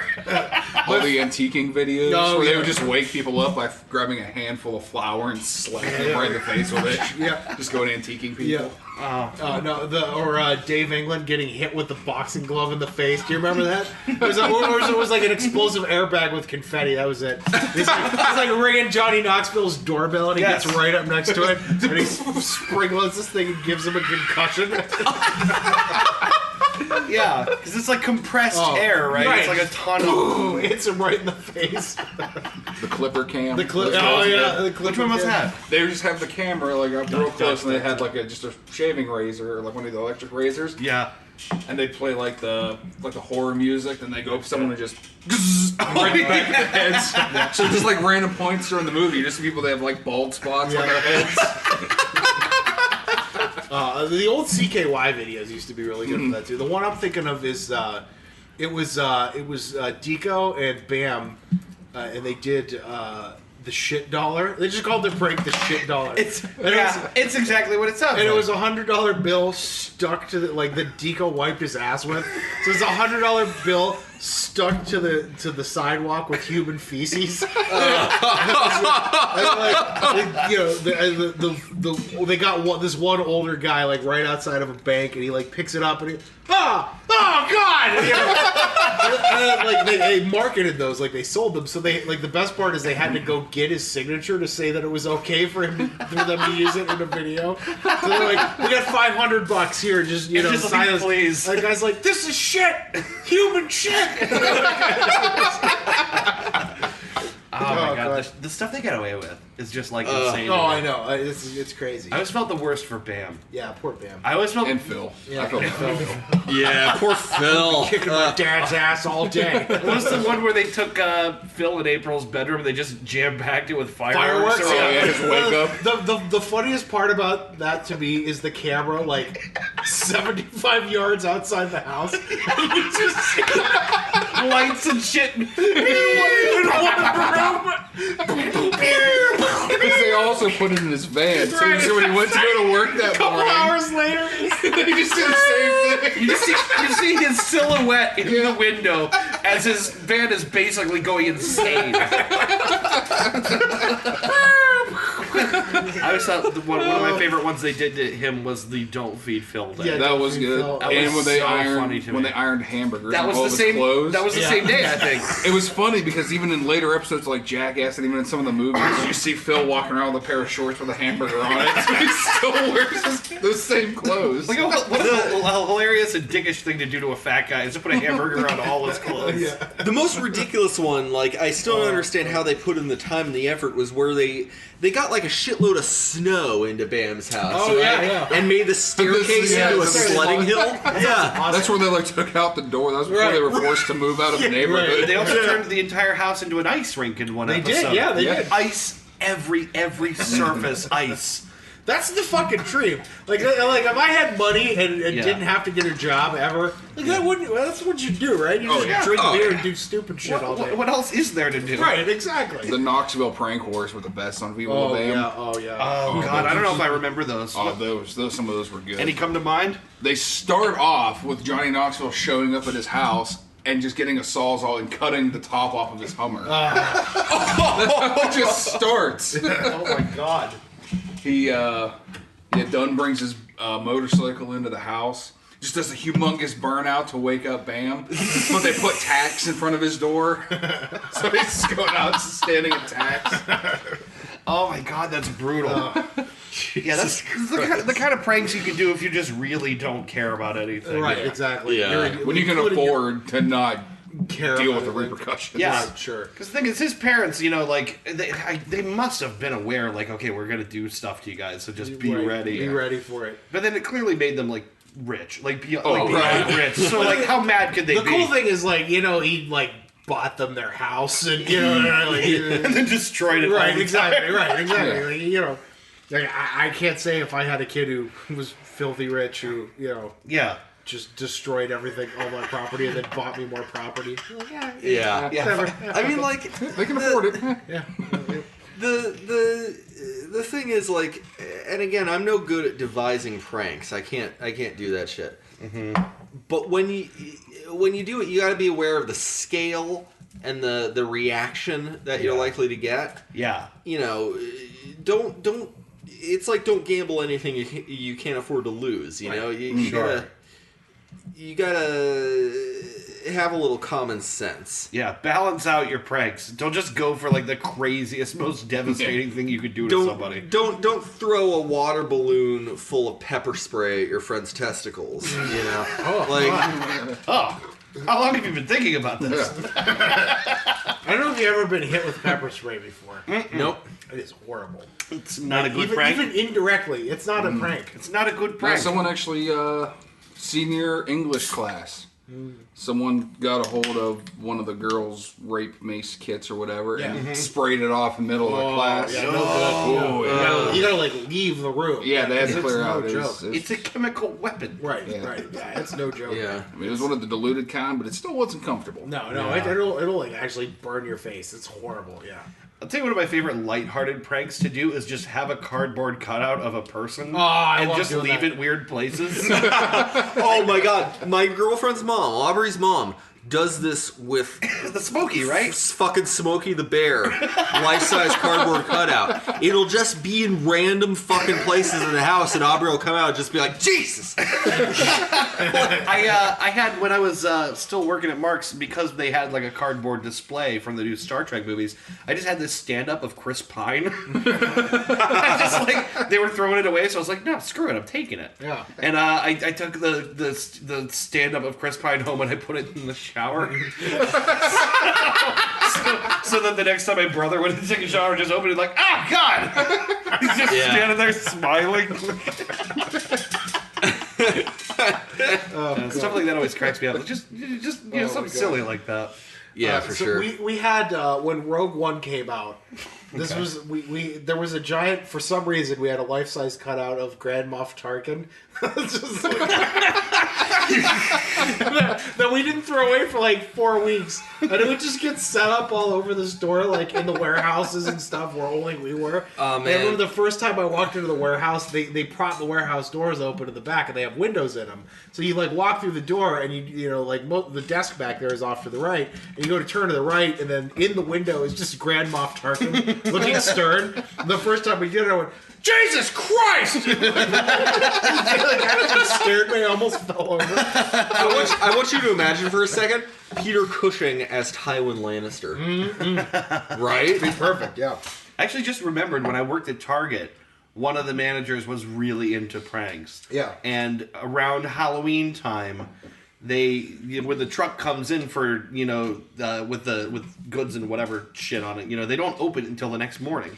So she put this stand-up Grim Reaper right inside the truck. So that when they opened it first thing in the morning, it scared the bejesus out of them. Such a great thing to do. Oh, yeah. That's a classic. Yeah. The classics are still the best. Yeah, they haven't really invented that many new forms of prank. They're all derivations of all the something. ones that get more complicated just aren't as funny. Yeah, you gotta right. go real simple, like the dumb stuff. Yeah. I'm trying to think of some real elaborate pranks. Some of the best elaborate pranks from The Office were things that took Jim a long time to do. You remember some of those at all? Like he had described filling Dwight's phone with coins one day at a time.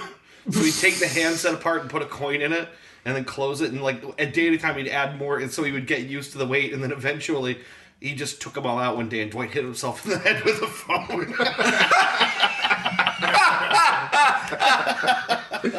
Stuff like that, just that takes time and planning, is so appealing to me. Real dedication to a prank. One girl we used to work with in our other department, I want to say it was around a November-ish. Yeah. We got a McDonald's breakfast burrito. Put it behind her computer. Okay. Found it roughly May-ish. Oh, no.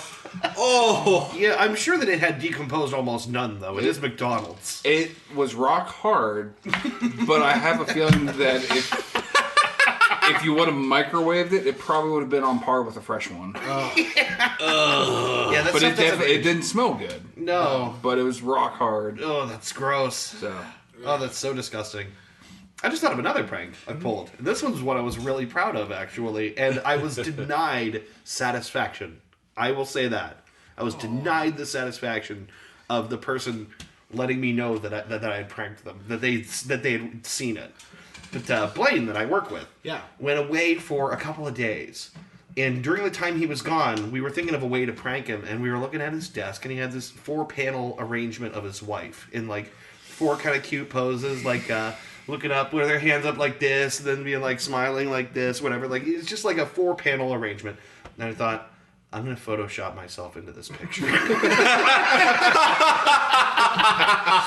So what I did was I very carefully matched the orientation of her face and the lighting of her face and like posed myself so that I could cut my head out and put it over her in each one, and then I did. so it's like it was like my head inside. Everything else was the same, but my head was just in there with her hair on it.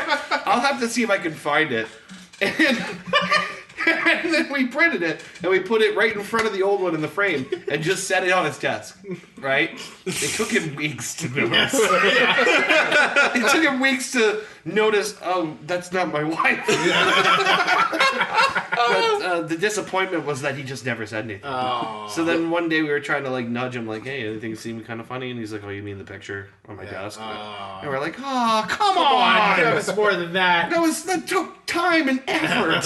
That kind of reminds me, the one guy who used to sit next to me. Yeah. He went and worked a show somewhere, so he was gone for like a whole week. So we took his calendar off his wall. Yeah. And I think it probably said like July or something like that. We undid the staples, rearranged all the pages in the calendar, then restapled it, and hung it back up on the correct month. Oh, that's such a good prank. But it was like the middle of the month, so we had to wait until finally he flipped it, and it was like December. Just a simple, because I get in before him, so he gets in there, changes it, and I was like, the fuck? Just utter confusion. Like, he had no idea. That's amazing. How that could possibly happen. That's a very thoughtful prank. So good. It took a lot of time to reline up the staple Get it hole. right, exactly. Yeah. But it was well worth it. Oh my god, I want to do that to somebody now. I thought of one that we did too. Do you remember when Drew was in Chantel's apartment? Yes, our friend Chantel was overseas in Iraq. Yeah. And our friend Drew was watching her apartment for her for the couple months she was deployed. Yeah. And Drew went out to go get cigarettes one night. And Dave and I flipped everything in the apartment upside down. I'm talking like the speakers, Things on the wall. things on the pictures on the wall that were up. We turned the microwave upside down. And then we put everything back on top of the microwave, but also upside like down. everything in all the closets, you know what I mean? Like they just flipped everything in the house upside down. And like the 15 minutes it took Drew to come back, everything got flipped upside And we down. acted like nothing and happened. we just pretend like nothing happened. And then like she noticed like 30 minutes later, like, wait, what the fuck? Like, everything was backwards. And like I remember like the stuff in the cupboards, in the kitchen, seasonings upside down. And Chantel told me later that, like, up until the point she moved out of that apartment, she was still finding stuff like, flipped upside down. Because we went, like, all over. Like, we just, the whole house. We were pretty good about it. Good. We flipped maple syrup upside down in her top cabinet, and she forgot it was up there, and it leaked. Oh no, I didn't realize that. Oh yeah, but we flipped like the DVDs went backwards and like organized them the wrong way. We tried really hard. Even the stereo, which that was a pain in the ass. But we flipped the stereo upside down completely. The stereo had things on it too. We had to separate the speakers, and then flip the speakers and slide them against the stereo part, which was also upside down. But like, everything got like completely flipped around. But yeah, she was finding stuff upside down for like months and months after. That's such a sweet, stupid prank. It's really good. And I'm actually really happy with that. It's really funny. It's like about one of the cutest little pranks you could pull. It was like as soon as she left, we're like, all right, let's fucking do this. And hang pictures backwards. Yeah. I love pranks. I've always liked pranks. You know, even just like real basic, silly little stuff goofs. like that. A little goof. It's just having a goof. Have a little goof. Having a goof on someone. Our You got goofed. Our old team leader, before we left that department, we super glued pretty much everything in his desk to his desk. Like his keyboard, his mouse. Yeah. Catalogs were glued, so like nothing wouldn't move without ripping it off. We did something like that at work where we super glued a quarter to my buddy's desk. Yeah. So then he went to move it one day and he was like, "The fuck?" And we all had a laugh about it. But then he's like, "No, I'm just gonna like leave it here because then everyone who comes by, what they do is they're standing and talking and they go to just move something on the desk absentmindedly. They invariably go to grab the quarter and go, "What the fuck?" Right?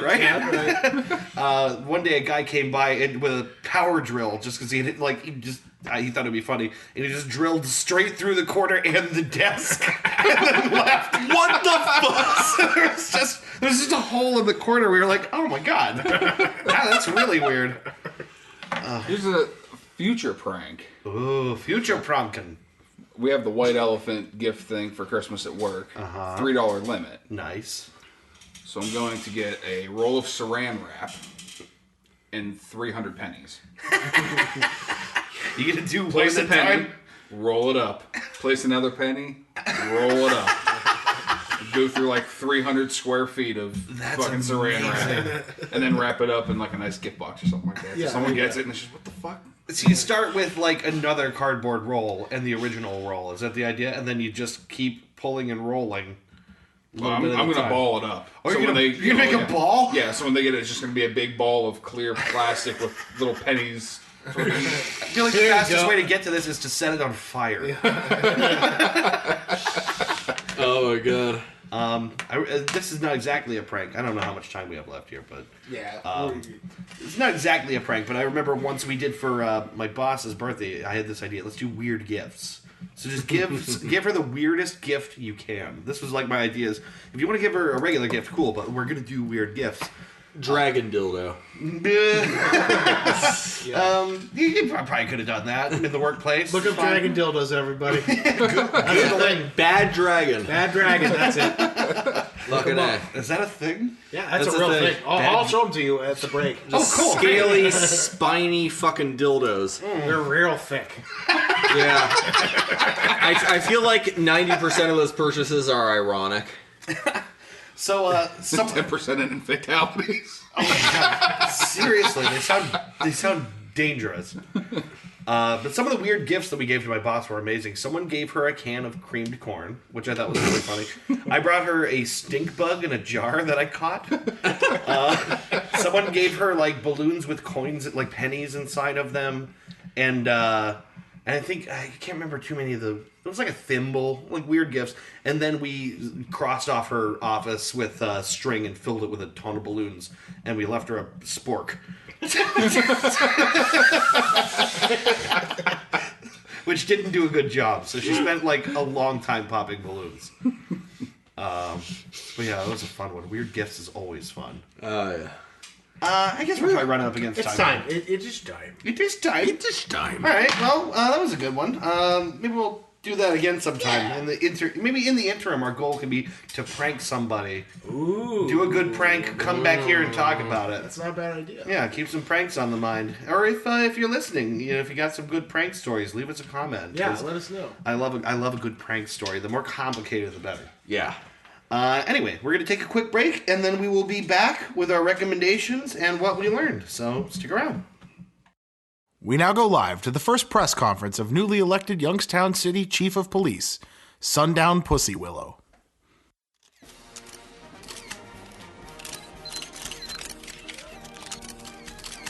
Okay, guys, as your newly elected Chief of Police of the city and county and state of Youngstown, I am here to announce that there will be radical new changes to the YPD.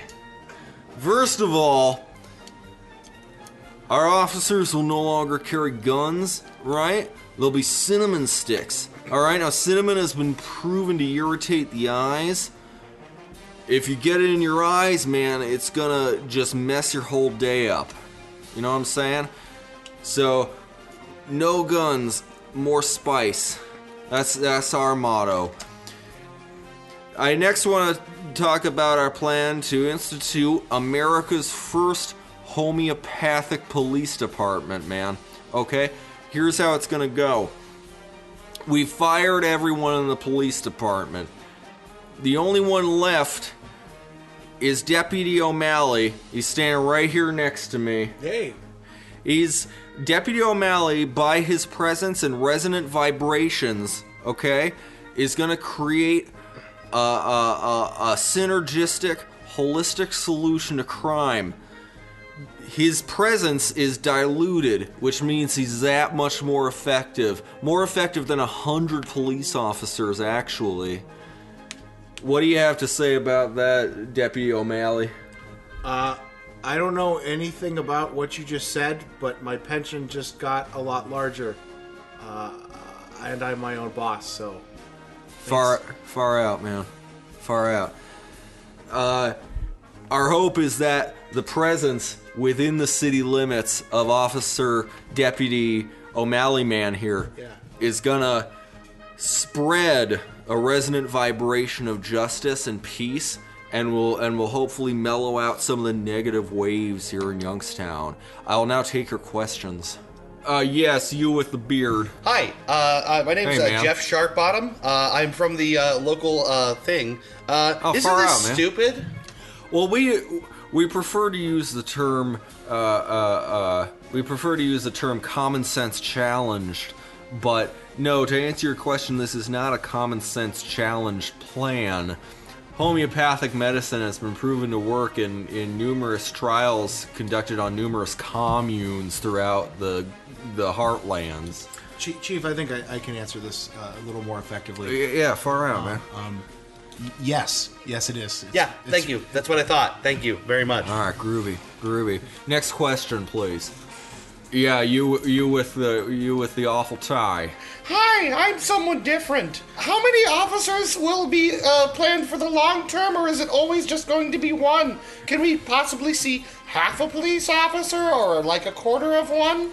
Well, the problem with that is, first of all, a quarter of a person doesn't make a very effective officer. What do you mean? But I mean, well, no, we're not looking to extend exactly beyond one police officer, man, because police officers in a large group are kind of like bacteria in that the more of them there are, the more harmful they become. But one police officer within the city limits, like Officer O'Malley here, is gonna be a real effective, his resonant vibrations are gonna spread through the city of Youngstown and cure it of all crime, man. Thank you. And follow-up question: what can you tell me about the benefits of wheatgrass? Wheatgrass, man. Wheatgrass cured my cancer. Wow, amazing! That satisfies all my questions. I'm so happy. Thank you. Man, I had ass cancer, and wheatgrass just cured it. I shat it all out one day. That's amazing. Tumor and everything. I totally believe you. Thanks. Bye. My sphincter has never been more flexible, man. It's been real groovy. Okay, next question, man. Yeah, I've got a question. Oh, he's got a gun! Oh, Jesus! This is not cool, man.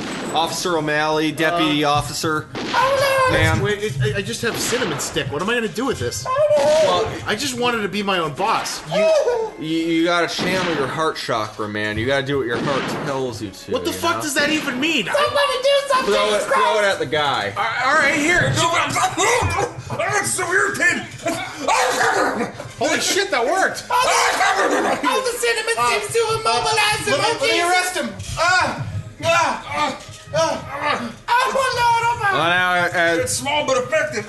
well, as you see, man, the homeopathic police department is 1,000% effective. Numbers aren't really a big part of it. It just matters what you see, what you feel, what you feel in the cosmic vibrations around you, man. Oh, that's relieving, Jesus. Well, that's Officer O'Malley here. I can't believe that worked. Man. At absolutely 100% effective. Yeah, oh, Jesus, thank you so much. I'm a hero. I'm your chief of police, pussy fart. Peace out. I'll see y'all around and about. Hello. Hey. Oh, I'm sorry about that one. Is that what I think it was? Just a big old nasty burp? fart. What a big old nasty fart. Big old nasty fart. That's a bad one. Glad to too. be on this side of the bar, boyo. Glad I'm drunk. Welcome back. It is time for us to talk about our recommendations. Yes, sir. I would like to break formula for a minute. Fuck you. Baby formula. I want to break formula. I want to break a jar of baby formula. If you give me a minute. So like I said, I'm not going to be possibly here for next Tuesday's episode, depending. Mm-hmm. Actually, come to think of it, this is a good time to bring this up. I might not be here for the Tuesday after that, too. Oh, shit. We might be taking a little short hiatus before... shit. I'm going to be on vacation. I'll be out of town. Where you going? Camping.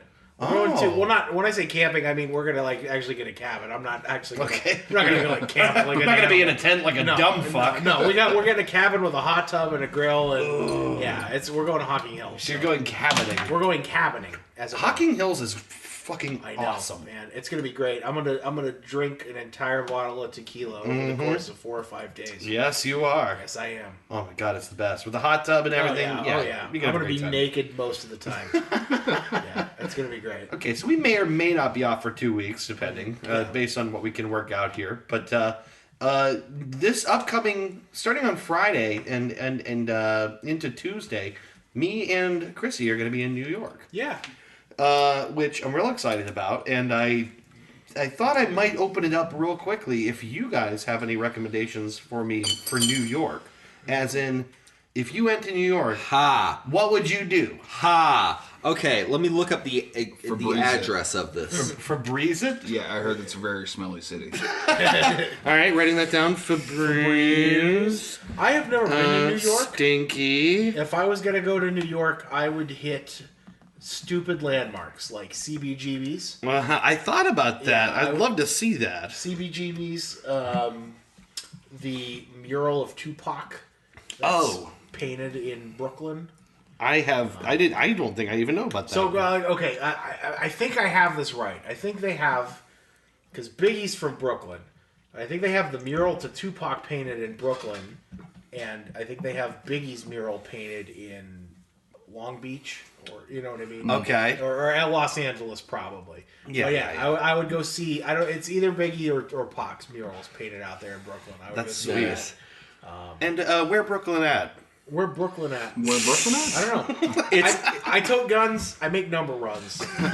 Brooklyn is on Long Island. It is. It's the one that's very long.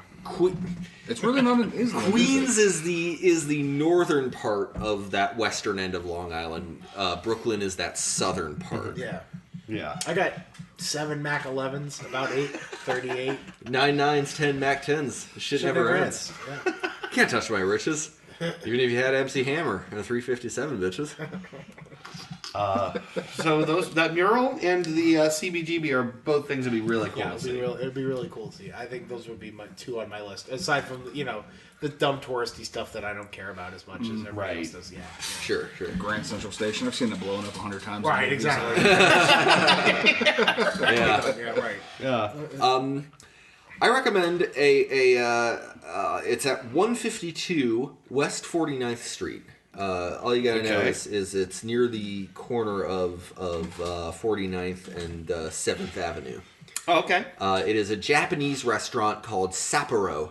Sapporo. Sapporo. I've heard of this, I feel like. This is awfully close to Sbarro. This is it's just another shitty pizza place. If this turns out to be a Sbarro, I'm going to be real pissed off. No, this is a quick lunch rush place. Like you get in, eat, pay, get out. Yeah. Okay. Kind of like a Sbarro. Is it a mall?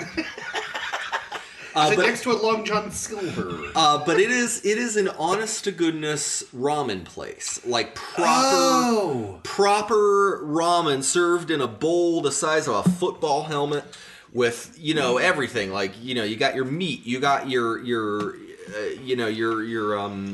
whatever that egg, that fish spiral thing is. You got your scallions, your just everything. It's jam-packed and it's affordable. You can get this whole big-ass bowl of ramen for like $7 or $8. Nice. In not just in New York, in like Midtown Manhattan. Wow. Yeah, it's a good deal.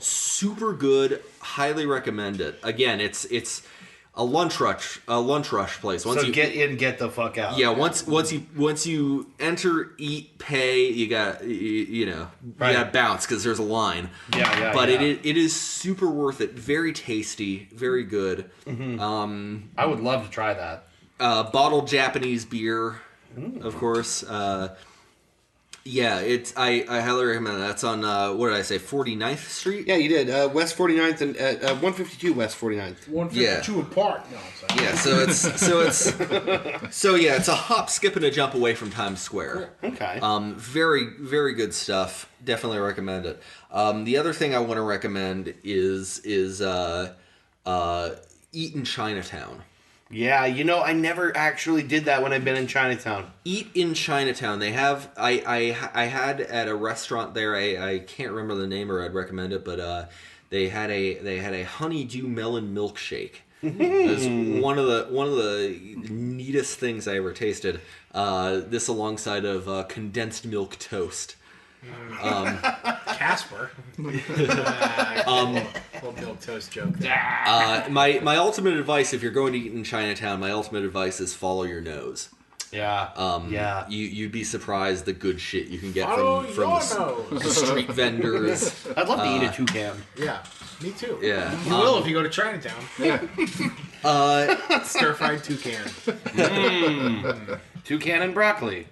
Toucan and cashew. And my last recommendation, I'm sure you already know this, Dave, but this is more for any listeners who have never been to New York or are planning to go to New York. Go to La MoMA. Yeah. Just go to La MoMA. It's on my list. I've never actually gone. You've never gone to La MoMA? Oh, no, it's bro. on my list. And the admission is not that expensive. It's like a suggested donation kind of thing. But it's even their suggested donation is like $12 or something. I've been to La MoMA twice. The second time I went, they had a special exhibit on Tim Burton. Whoa. They had some of his original posable little puppet things. They had some of the independent projects he did, which were fucking weird as hell. Yeah. Well, his regular shit's fucking weird. Yeah, right. Tim Burton, a weird fucking guy. But exhibit. But it's like in an age where you see directed by Tim Burton, starring Johnny Depp, music by Danny Elfman. You already know what you're gonna get. It's like this whimsically dark and twisted fiddly deedly deedly deedly boom boom boom. Yeah, boom. like some weird Victorian / modern arrangement. Right. It's refreshing to see his original shit, the stuff that he just sketches, and the stuff that he it's even more bizarre than what Hollywood lets through. Yeah. Those are good recs. I just looked up the mural. It is Biggie's in Brooklyn. It's in Bed-Stuy. Okay. Which is where he's from. Yeah. The King of New York mural. It's the famous one where he's got the crown on. It almost came down apparently this past spring. The landlord was gonna apparently take it down, get the paint removed. This is because it was a big spray painted mural. And all of Brooklyn rioted. And all of Brooklyn rioted,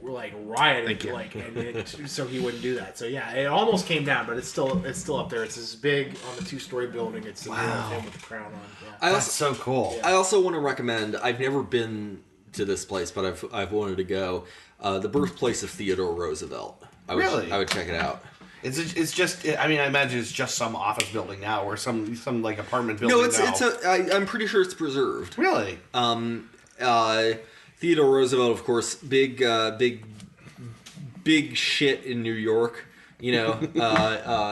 He created just this little thing called Central Park. It's a little thing you might have heard of. It's called Central Park. Don't go jogging through Central Park. I hear that people die doing it. Yeah, so not at night anyway. And not in those skin-tight yoga pants you frequent so often. You know me. I love going jogging in my skin-tight yoga pants. He's also responsible for this little thing. I don't know if you've heard of it. It's called the American Museum of Natural History. It's all the AMNH is also super good, and you can actually get to it. Yeah. There's a subway stop at the sub-level of the museum, so you can get off on the stop and then go straight up into the building. That is sweet. That's excellent. That's what I love. I love how like New York is just layered on itself. You know, it's like the closest thing we're gonna get to cyberpunk in our lifetime. You know, the one thing Christy mentioned, she mentioned a couple of different things people suggested to her. One of them, they have it's this museum of sex on the West Side, I think. Nice. And I remember my buddy Joe went to it the first time I went to New York. He was also there with his girlfriend, and they went off to do their thing. And about the only thing I remember is that he told me they had one of the hyper-realistic sex dolls. Yeah. And he, like, pinched its hand, and it felt like skin. Ooh. Like, it felt realish or something. And I was like, I gotta go hold a sex doll's hand. Yeah, right. Like, because I'm never gonna buy one of those things because I'm not a fucking weirdo. No, I'm not gonna buy one of those things because they're a lot of money. Right. I also have an actual flesh and blood girlfriend. Yeah. That whose boobs I can squeeze whenever I damn well please. But still, I want to know if its hand feels like a human hand because that's creepy, right? Well, you gotta feel its. You gotta feel its tits if you. You gotta cop a feel. It's not gonna complain. Grabbing its hands. You gotta squeeze plastic. its tits. Come on, Dave. Who's touching its hand? Come on. Well, I mean, I also don't want to be girl. cited doing that. No, you want to diddle its nipples. You're in a museum of sex. I think they've seen weirder shit. Yeah. Well, also, let me broaden that out and say it's New York. Everyone has seen weirder shit. Yeah, right. You give it a little. Just give it a little pinch. Give it the old swipe and sniff. Yeah. Give it like one of these like. Like a fine wine. Make sure you have some sorbet first to cleanse the palate. Fine peel noir. Oh my god! Oh my god! I regret mentioning it. That's on you there, Dave. You should have known. I have fucked up. The headquarters of the UN is also in New York. See if they have like a tour that you can do. Yeah, or maybe like a realistic doll of Kofi Annan that you can give us. Just diddle Kofi Annan's nipples. See how real. Just give it a quick little I just want to hold its You do the hand. same thing. Wafting. Smells like international diplomacy and balls. It smells like Henry Kissinger's tape. Anyway, I didn't want to use up all that time, but thank you for the recommendations. Sure. I will try at least some of these, depending on our schedule. So. Crusty kraut tape. I pass it on to you. Recommendations for this week. So I have 3, but 2 of them loop together. Okay. So the first recommendation I'm going to make is one of my favorite movies and one of my favorite soundtracks.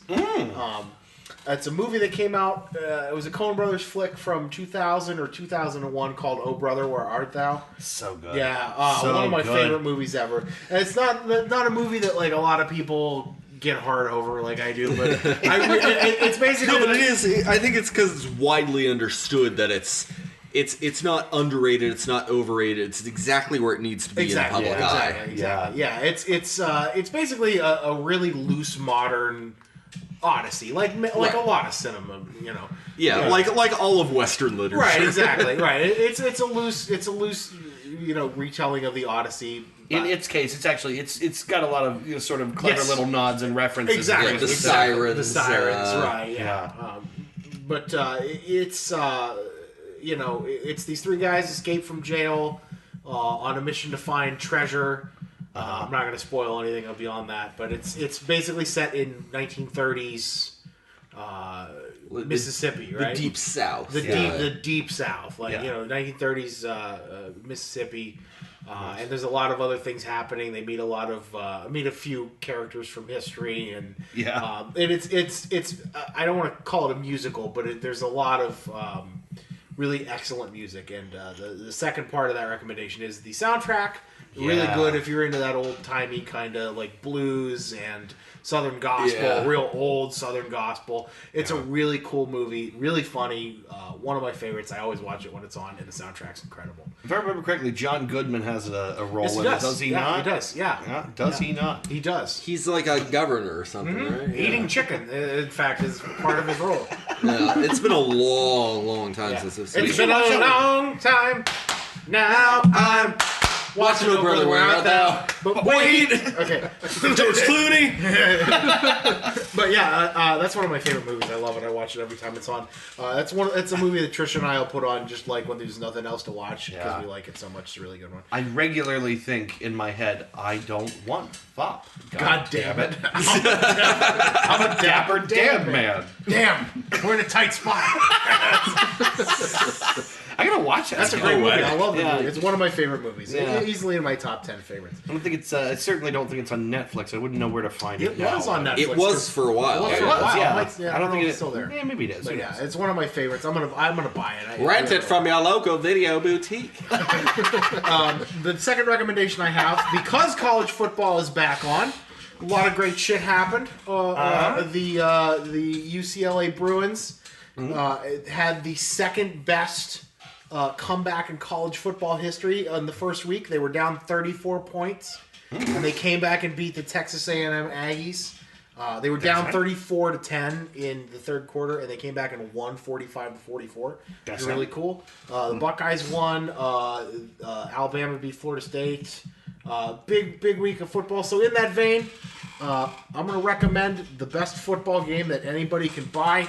NCAA 14 was the last year that they made a college football game because the league refuses to pay the players. Freewheelin' Ted. That's what we play. Yeah, isn't it? right. Oh, yeah. With Indifferent Philip and Freewheelin' Ted. Yeah, we made our own team. Can we play that tonight? Well, we can absolutely. I play would love tonight. that. Is it here? You have it on the 360. You guys don't want to play. Everybody ever wants to play with me. I love playing the shit out of that game. No, I don't want to go head to head. I want to play on the same team. Yeah, we got to do the. Every time I go head to head with you, it's a goddamn bloodbath. Yeah, we and I made hate our own myself. team on there, the Youngstown Swinging Wieners. Yeah, right. That's it. With players like Freewheelin' Ted, Indifferent Philip. Indifferent Philip, And Dilly Bar Tooth Hurts. The concept of zero.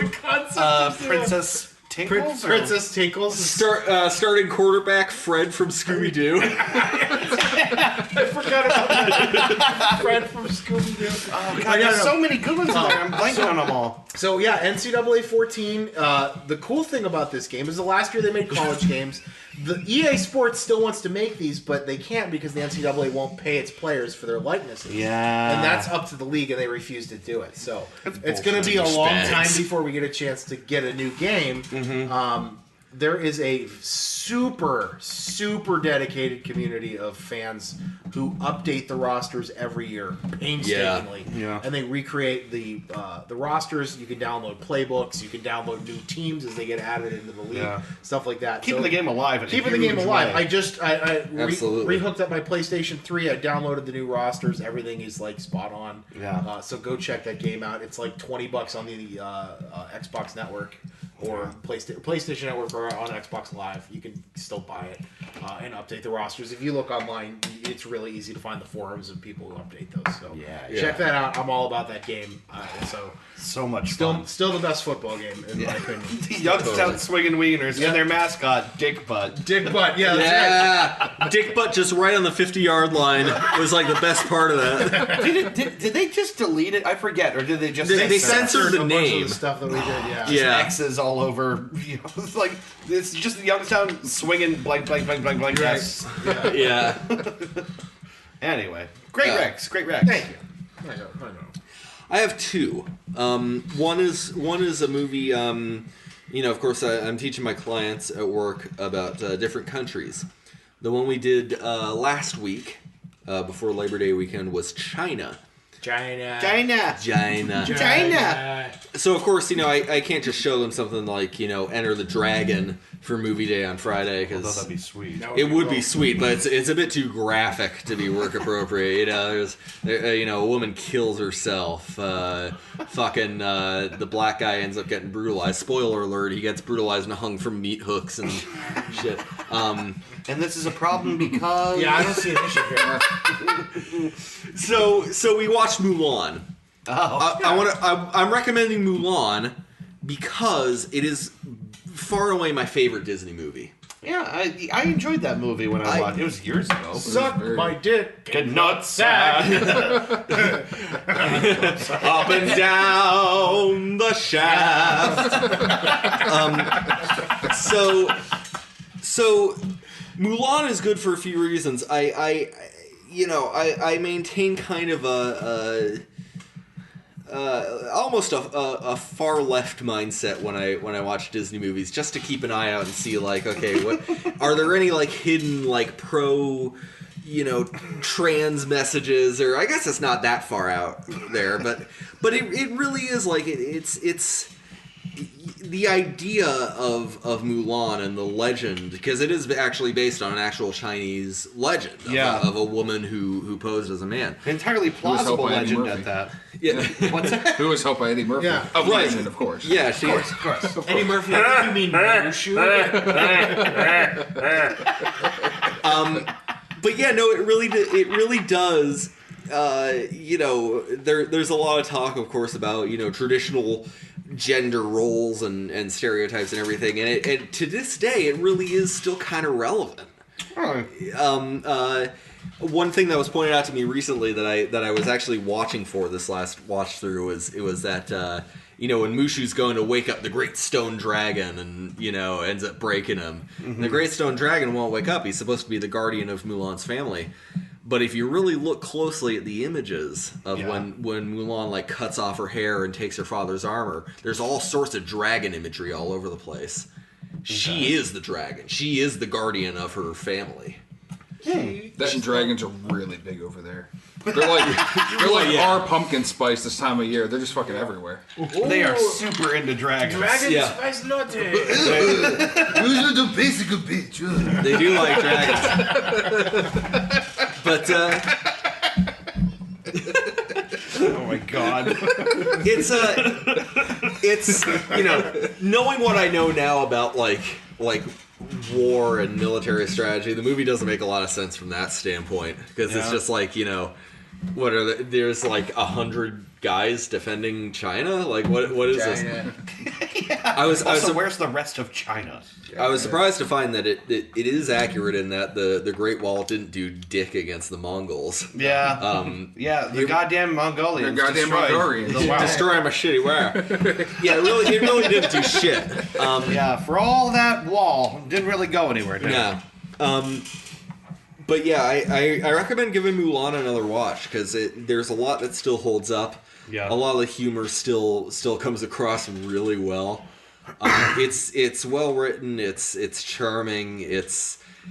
I'll Make a Man Out of You is still like so good. You can't help but sing Still along gives to me it. a huge erection. Spread your fucking ass cheeks and slide down your pants. Well, since you guys are taking the piss out of this recommendation, I'm gonna move on to the next one.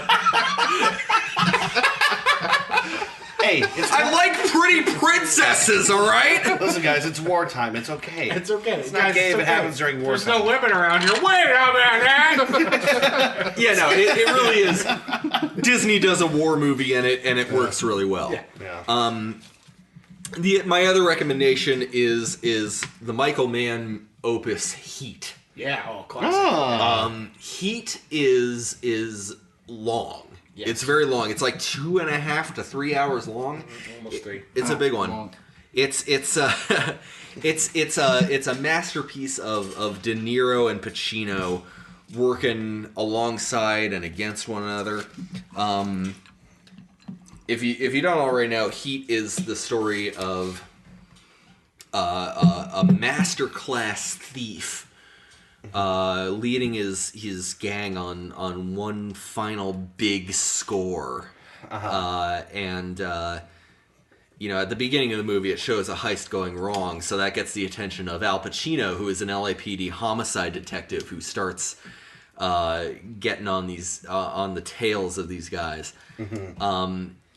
And it is just maybe the best crime movie ever made. I think I watched this with you, and I was really, really hammered. You were sleepy. You fell asleep. Yeah, is that what it was? It's a long fucking movie, and we're all hammered. Yeah. We were all hammered. I knew I fell asleep, so I just assumed I was hammered. It's maybe right up there with like The Italian Job and help me out here. Ocean's Mulan. 11. Yeah, Ocean's 11 for sure. It's easily one of the best crime Now movies. you see me too.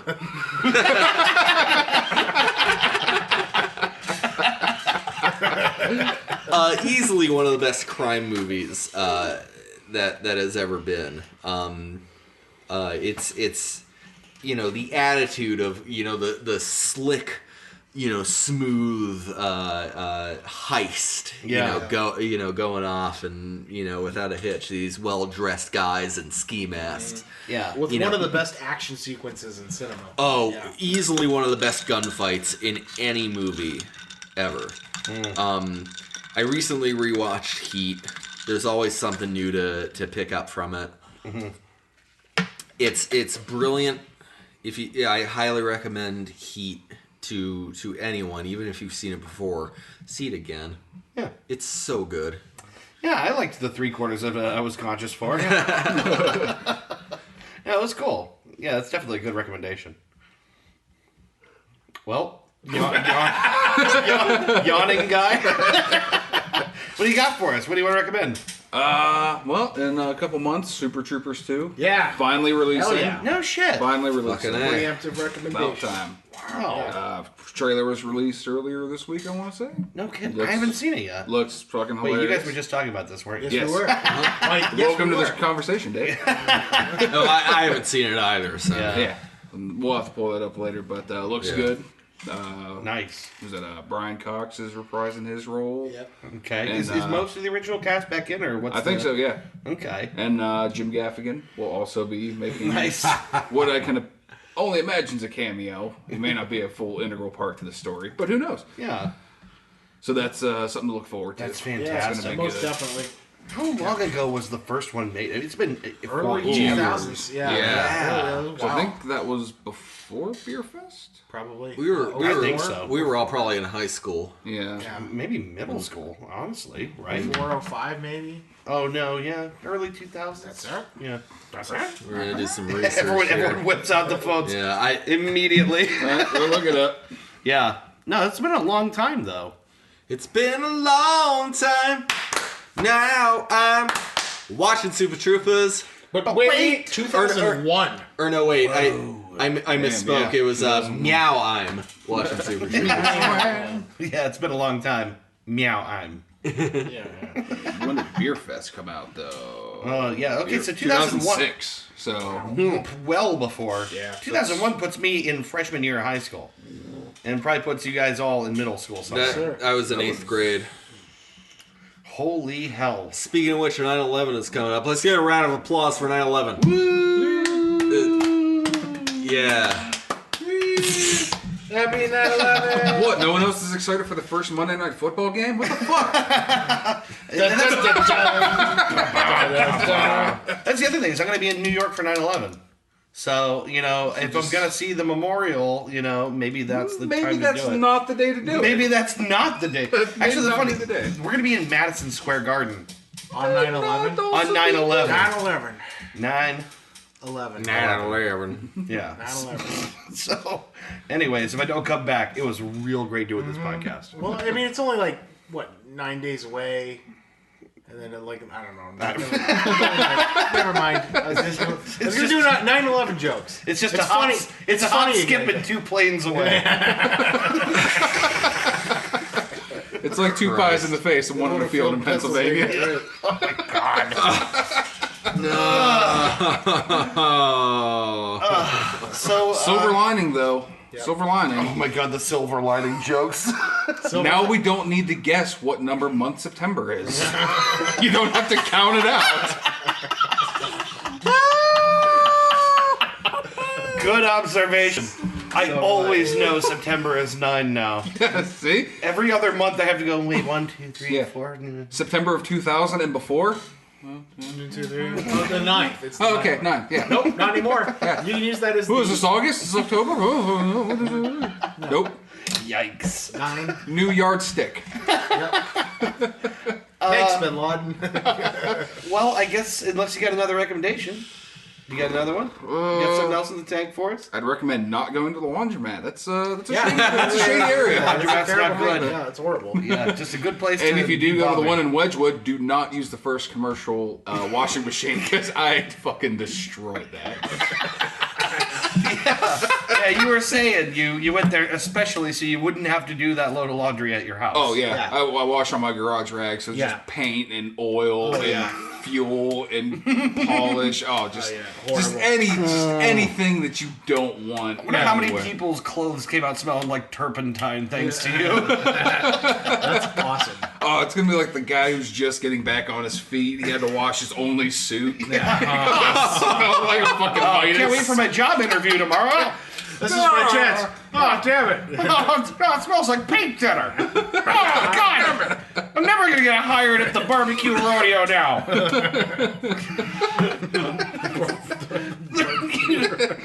Dave's new business venture, the barbecue rodeo.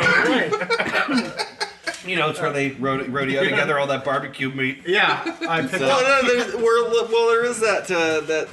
the rodeo like around the corner. The rodeo. Burger King has the rodeo Whatever. cheeseburger. They do all the fucking rodeo. Well, it's it's the fucking country ass place. That's, Oh, you talking about the, I don't even, is that still there?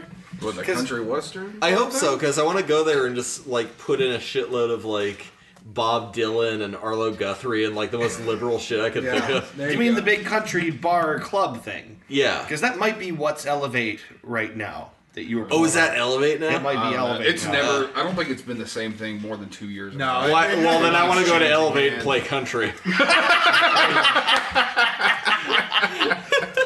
Change your plans. Which demographic is this bar? All right, got my playlist. Oh, my exes live in Texas. Not anymore, they don't.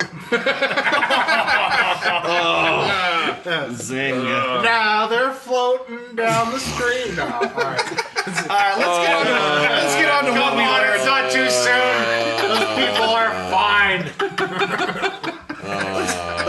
Nobody died, maybe, right? Hey, they're fine. Yeah. No. No. They're fine. Oh, it's okay if we do 9/11 jokes. Yes. It was 16 years ago.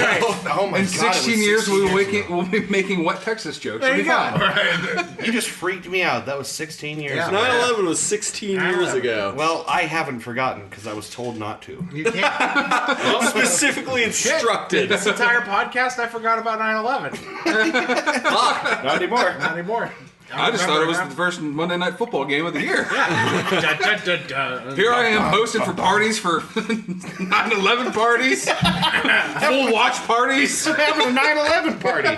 You want to come over for my 9/11 party? Yeah, got an open block pool for 9/11. Woo! We're gonna have 2 great big stacks of pizza and we're just gonna demolish it. And one in the field in Pennsylvania.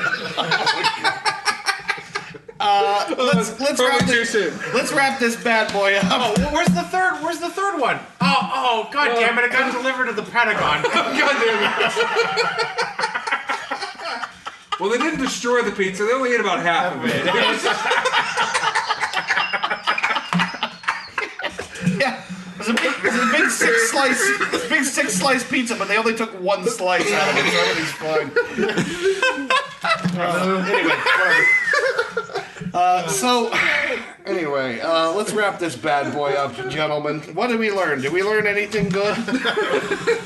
I learned that the Japanese are a musical people.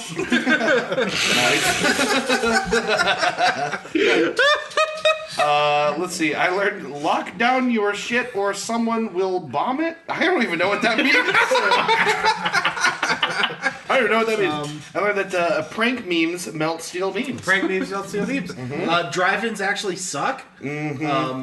Butter plus linoleum equals Looney Tune. I wrote ass cubes. Ass cube. But never before 8 p.m. That's funny because I wrote ice holes. No, right. No ice cubes in my asshole before 8. I learned that Dave needs a new pen. I need a new fucking pen. He was really this struggling thing with can't that. write. There's all these spots, just gaps Oh, right man, here yeah, on the you gotta get a page. pen, buddy. It drives me insane. Yeah, gotta get a new pen Every fucking episode. Yeah, I gotta get you a new pen. I wrote down a life-size cutout of Grandma Tarkin. Grandma Grandma Tarkin, yeah. I just wrote, this one's so bad. I learned that I need to be chaining my shit down. Yeah, you gotta someone change will shit, steal it. Yeah. I learned that as far as pranks go, the classics are the best. Yeah, they really are. Yep. I wrote, it's not gay if it happens in wartime. It's not. If you're in a foxhole, it's not gay. Hey, they're Private Miller. No one's watching us. Oh, good. The last thing I learned is that you can't discriminate against blind people. That's true. Blind people. People with no eyesight. Oh my god. Sorry, blind people. Sorry, everybody who's blind. Oh my goodness. It's all right. They can't hear us. All right. And then I think I wrote Italian combo, but then slashed it out. I'm not sure why. Yeah. I'm still mad about the Italian combo sandwich at Panera. Yeah. That's for another episode. Yeah, all right. Well, yeah. Another food episode coming up there? Maybe another food episode. Some sandwiches are fuck.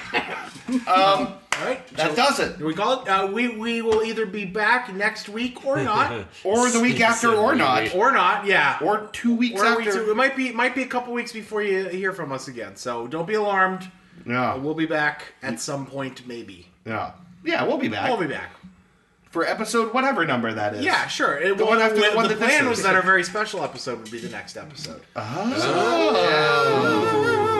You know, we can always just record a different night. We could. And not miss you know the what? beat. That's true. We We could just do that. All that Hollywood magic, you can do that. Yeah, we can do that. Yeah, maybe next Wednesday or Thursday or something Yeah, like we'll that. figure something out. Yeah, Yeah. sounds good. All right. All right. All of Well, your people contact my people. anyways, thanks again for listening. As always, we will be back in some amount of time. Yep. We will see you that time. Take care. Adios. Arrivederci. Farewell. Bye.